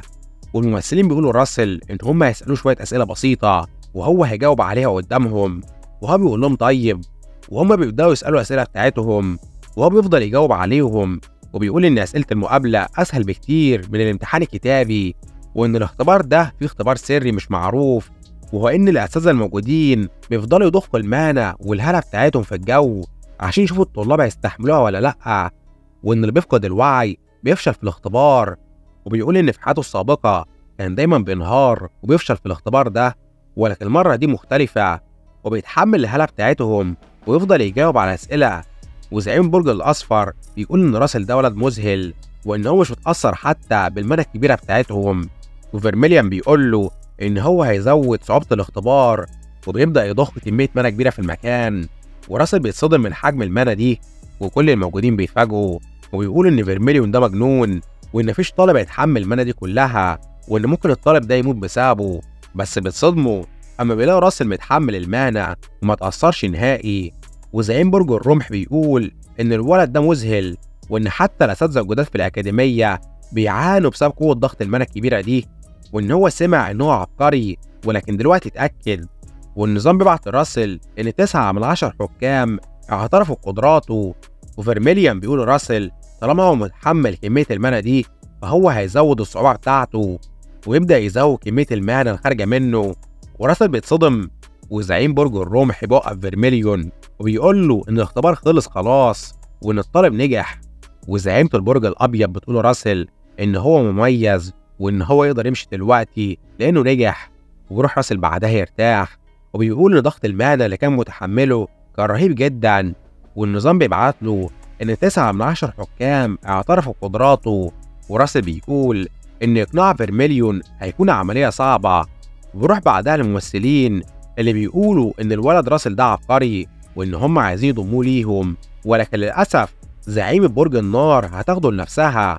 وممثلة البرج الأبيض بتسأل فيرميليون لو هو ياخد راسل تلميذ عنده بعد ما ينضم لهم، وفيرميليون بيتعصب عليها وبيقول لها إن هو مش بيقبل تلاميذ، وهي بتترعب وبتعتذر له، وفيرميليون بيفتكر التلاميذ اللي اتضربوا على ايده وهم في الحرب وبيتقتلوا على ايد مجموعات من المرتزقة، وهو ساعتها كان حزين جدا عليهم وقال ان هم ضعفاء وان هو ضعيف زيهم لانه مش علمهم صح. وفيرميليون بيقول ان هو مش هيسمح للولد راسل ده ينضم لهم وان هو يخليه يفشل باي طريقه. وبيروح بعدها تالت اختبار وهو الاختبار العملي، والمدرس بيقول لهم ان الاختبار بتاعهم هيكون اختبار 6 كنوز، وان هم موزعين كريستالات زي دي في الغابه، وان هم يدوروا عليها وهياخدوا نقط على كل حجر يلاقوه. وراسل بيقول ان هو عارف معظم طلاب الاكاديميه كويس، وان هم هيحاولوا يسرقوا كريستالات من الباقي ومش هيدوروا عليها. وبيبدا بعدها الاختبار، وراسل بيتسائل لو فيرميليون هيعترف بيه لو هو خلص الامتحان ده. وبيبدا كل التلاميذ بعدها يخشوا الغابه عشان يصطادوا الحجاره السحريه بسرعه. وراسل اول ما يخش جوه الغابه بيقول ان هو يستدعي بيبر عشان يساعده، وفعلا بيستدعي بيبر وبيتاسف له ان هو كان حبسه ولكن هو ما يقدرش يستعمل السحر في الاكاديميه، وبيقول له ان هو عايز مساعدته، وبيخرج حجاره سحريه وبيشممها له ويقول له ان هو عايزه يدور له على حجاره سحريه زي دي. وبيبر بيبدا يطير وبيتبع ريحه الحجاره السحريه. وراسل بيقول ان الارواح عندهم اكبر حساسيه للمنى والسحر وان اكيد هو هيلاقيها. وبيبر بيقول لراسل يتبعه وان هو لقى اثار اول حجر سحري. وراسل بيدانه ماشي ورا بيبر وبيشوف ان في سحر غريب مغطي المنطقه كلها. وبيروح بعدها المحل في المدينه وبنشوف واحد بيعذب التاجر وبيساله فين الساحر اللي هو عمل معاه صفقه. والتاجر بيقول له ان هو ما يعرفش وان هو باع له مكونات سحريه وبس. والشخص ده بيقول له ان المكونات اللي هو باعها دي وتستعمل في تعويذه رجان، وان دي تعويذه استحضار موتى. والتاجر ده بيتصدم والشخص ده بيضربه وبيقول له ان هو كده بيساعد طائفه عشان تخرب في المملكه، وان هو كده بيحكم على نفسه بالاعدام. وبيساله بعدها فين الساحر اللي هو اداله المكونات. والتاجر بيقول له ان هو مش عارف وان الحاجه الوحيده اللي يعرفها ان هو كان بيتبع ساحره النار داريا والتلميذ الجديد بتاعها، وان هو ناوي يتخلص منه. والشخص ده بيجري بسرعه وبيقول ان هو لازم يحذر درايه وكمان ينقذ راسل. ويكون الشخص المتخفي ده هو المدرس هيلبرت، وهو بيقول ان هو لازم يرجع الاكاديميه بسرعه وان الكل كده في خطر. وبيروح بعدها لواحد من التلاميذ في الاختبار وهو بيدور على الحجاره السحريه، ويبص قدامه ويلاقي كائن غريب وهو بيستعمل سحر الرياح وبيهجم عليه. وبيقول ان هو فزعه وبيتساءل ايه الكائن ده، وان هو ممكن يكون تلميذ مصاب وان المفروض يشوف هو معاه حجاره ولا لا، وان هو هيقول للاساتذه ان هو مات عن طريق الوحوش. ولكن بيلاقي الكائن ده اختفى وبيظهر وراه وبيكون عباره عن زومبي، والطالب ده بيتصدم والزومبي بيهجم عليه. وبيروح بعدها راسل اللي بيكون بيتمشى في الغابه وبيقول ان هو وصل لمنتصف الغابه وبيلاحظ وجود كميه كبيره من احجار المانا متجمعه في مكان واحد. وراسل بيستغرب وبيقول ان في حاجه غلط، وبيلاقي بعدها كريستاله كبيره وبيقول ان دي كريستال الجولم.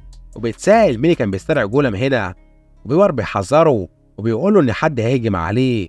وبيظهر سحر الارض وبيهجم على راسل، وراسل بيتفاجئ وبيستعمل المانا بتاعته وبيهرب بسرعه. وبيظهر بعدها سحر الضوء فوق راسل وبيهجم عليه، وراسل بيستعمل المانا بتاعته وبيدنوا الجانب الهجمات بتاعتهم. وراسل بيقول ان مش شخص واحد بس اللي بيهجم عليه، وبيظهر سحر اسهم البرق ورا راسل، وراسل ما بيكونش واخد باله، بس بيبر بيستعمل سحر النار بتاعه وبيدمر الاسهم. وراسل بيتفاجئ وبيشكر بيبر، وراسل بعدها بيستعمل اسهم النار وبيدمر سحر الضوء اللي كان بيهجم عليه. وبيظهر بعدها مجموعه من الاشخاص حوالين راسل وهو بيستغرب وبيقول ان هو عارفهم وان هم تلاميذ الابراج اختارتهم اساسا قبل ما الاختبارات تبدا، فهم ليه بيستعملوا اساليب قذره زي دي وعاملين له فخ وبيهجموا عليه. واحد فيهم بيقول لراسل يخرس وان حقير زيه المفروض ما يلاقيش حجاره المنى الاول. والولد ده بيكون متفاجئ وبيقول هو عارف اماكنها ازاي وان هو المفروض بس هم اللي يكونوا عارفين مكانها. وفجاه بيلاحظوا التنين اللي مع راسل وهم بيصدموا وبيقولوا ان هو معاه روح، وان هم عرفوا دلوقتي هو عارف مكان الحجاره السحريه ازاي. وواحد فيهم بيقول انه ما كانش يعرف ان راسل قوي للدرجه دي. وراسل بيسالهم عن سبب خوفهم ان هو لقى الحجاره بدري عنهم وان هم قلقانين على الفاضي، وان على حسب ردة فعلهم فهم اكيد كانوا عاملين صفقه سريه مع الاساتذه المشرفين على الاختبار ده عشان يعرفوهم اماكن الحجاره. والطالب ده بيتصدم وبيقول ان هو ذكي وعارف يحققها بسرعه. وراسل بيقول لهم إن هو مش ناوي يتدخل في الصفقة المشبوهة بتاعتهم، ولكن هو ياخد الحجارة دي لأن هو اللي لقاها الأول. والطالب ده بيقول له إن هو مش هيسمح له وبيستعمل سحره عشان يهجم عليه، ولكن راسل بيتنقل وراه وبيقول له إن هو مش كان بيطلب إذنهم عشان يمشي، وإن هو هيقضي عليهم كلهم لو هم وقفوا في طريقه، وهم كلهم بيكونوا مصدومين وبيقولوا إن هو بيستعمل سحر الومضة. وفجأة بيبر بيفضل يحذر راسل وبيقول له إن في حد بيقرب منهم، وراسل بيسأل الطالب ده لو الأساتذة المتعاونين معاهم هم اللي جابوا كريستالة الجولم دي، وهو بيقول له لأ، وباقي الطلاب بيقولوا إن هم كانوا مستغربين منها برضه. وراسل بيستدعي سحر النار بتاعه وبيقول لهم استعدوا وإن في حاجة هتهجم عليهم. وفجأة بيظهر عدد كبير من الزومبي في الغابة وبيروحوا يهجموا عليهم، وراسل بيتصدم وبيقول إن هم زومبي، والطلاب بيكونوا مصدومين وبيقولوا إزاي زومبي دخلوا منطقة الاختبار وإن ده مستحيل. والطالب ده بيقول لهم إن هم لازم يهربوا من هنا بسرعة، ولكن صحابه بيوقفوه وبيقولوا له إن هم متحاصرين وإن مفيش مكان يهربوا ليه. وراسل بيستعمل سحر النار بتاعه وبيكون جدار نار حواليهم، وهم بيكونوا مصدومين وبيقولوا إن السحر حائط النار ده معناه إن هو ساحر ب4 دوائر سحرية. وراسل بيقول لهم كل واحد فيهم يحرس جانب من حائط النار ويقضوا على أي زومبي يعدي من النار بتاعته، وهم بيتصدموا. وراسل بيقول لهم يعملوا اللي بيقول عليه يا إما هيموتوا، وهم بيقولوا له حاضر. والطالب ده بيقول إن هم كانوا أغبياء وإن هم لو كانوا حاربوا راسل كان هيقضي عليهم كلهم بسهولة. وبيبدأ الزومبي يخترقوا حائط النار والطلاب بيدنهم يحاربوهم. وراسل بيقول إن حائط النار ده حل مؤقت وإن هم لازم يلاقوا مستحضر أرواح اللي بيستدعيهم بسرعة ويتخلصوا منه. وبيظهر مجموعة من السحرة وبيقولوا إن الولد راسل ده قوي جدا، وإن هم بيتسألوا هو هيصمد قد إيه ومواجهة جيوش الزومبي بتاعتهم، وإن هم لازم يقضوا عليه في أسرع وقت. وبيخلص هنا ملخص الجزء الأول من منهاوى. السنة التاني متنساش اللايك والاشتراك. سلام. I got nightmares in my head, I fear that the thoughts build up until I can't hear, that my mind fills up into a creature, and it haunts me somewhere much deeper. I got nightmares in my head, I fear that the thoughts build up until I can't hear, that my mind fills up into a creature, and it haunts me somewhere much deeper.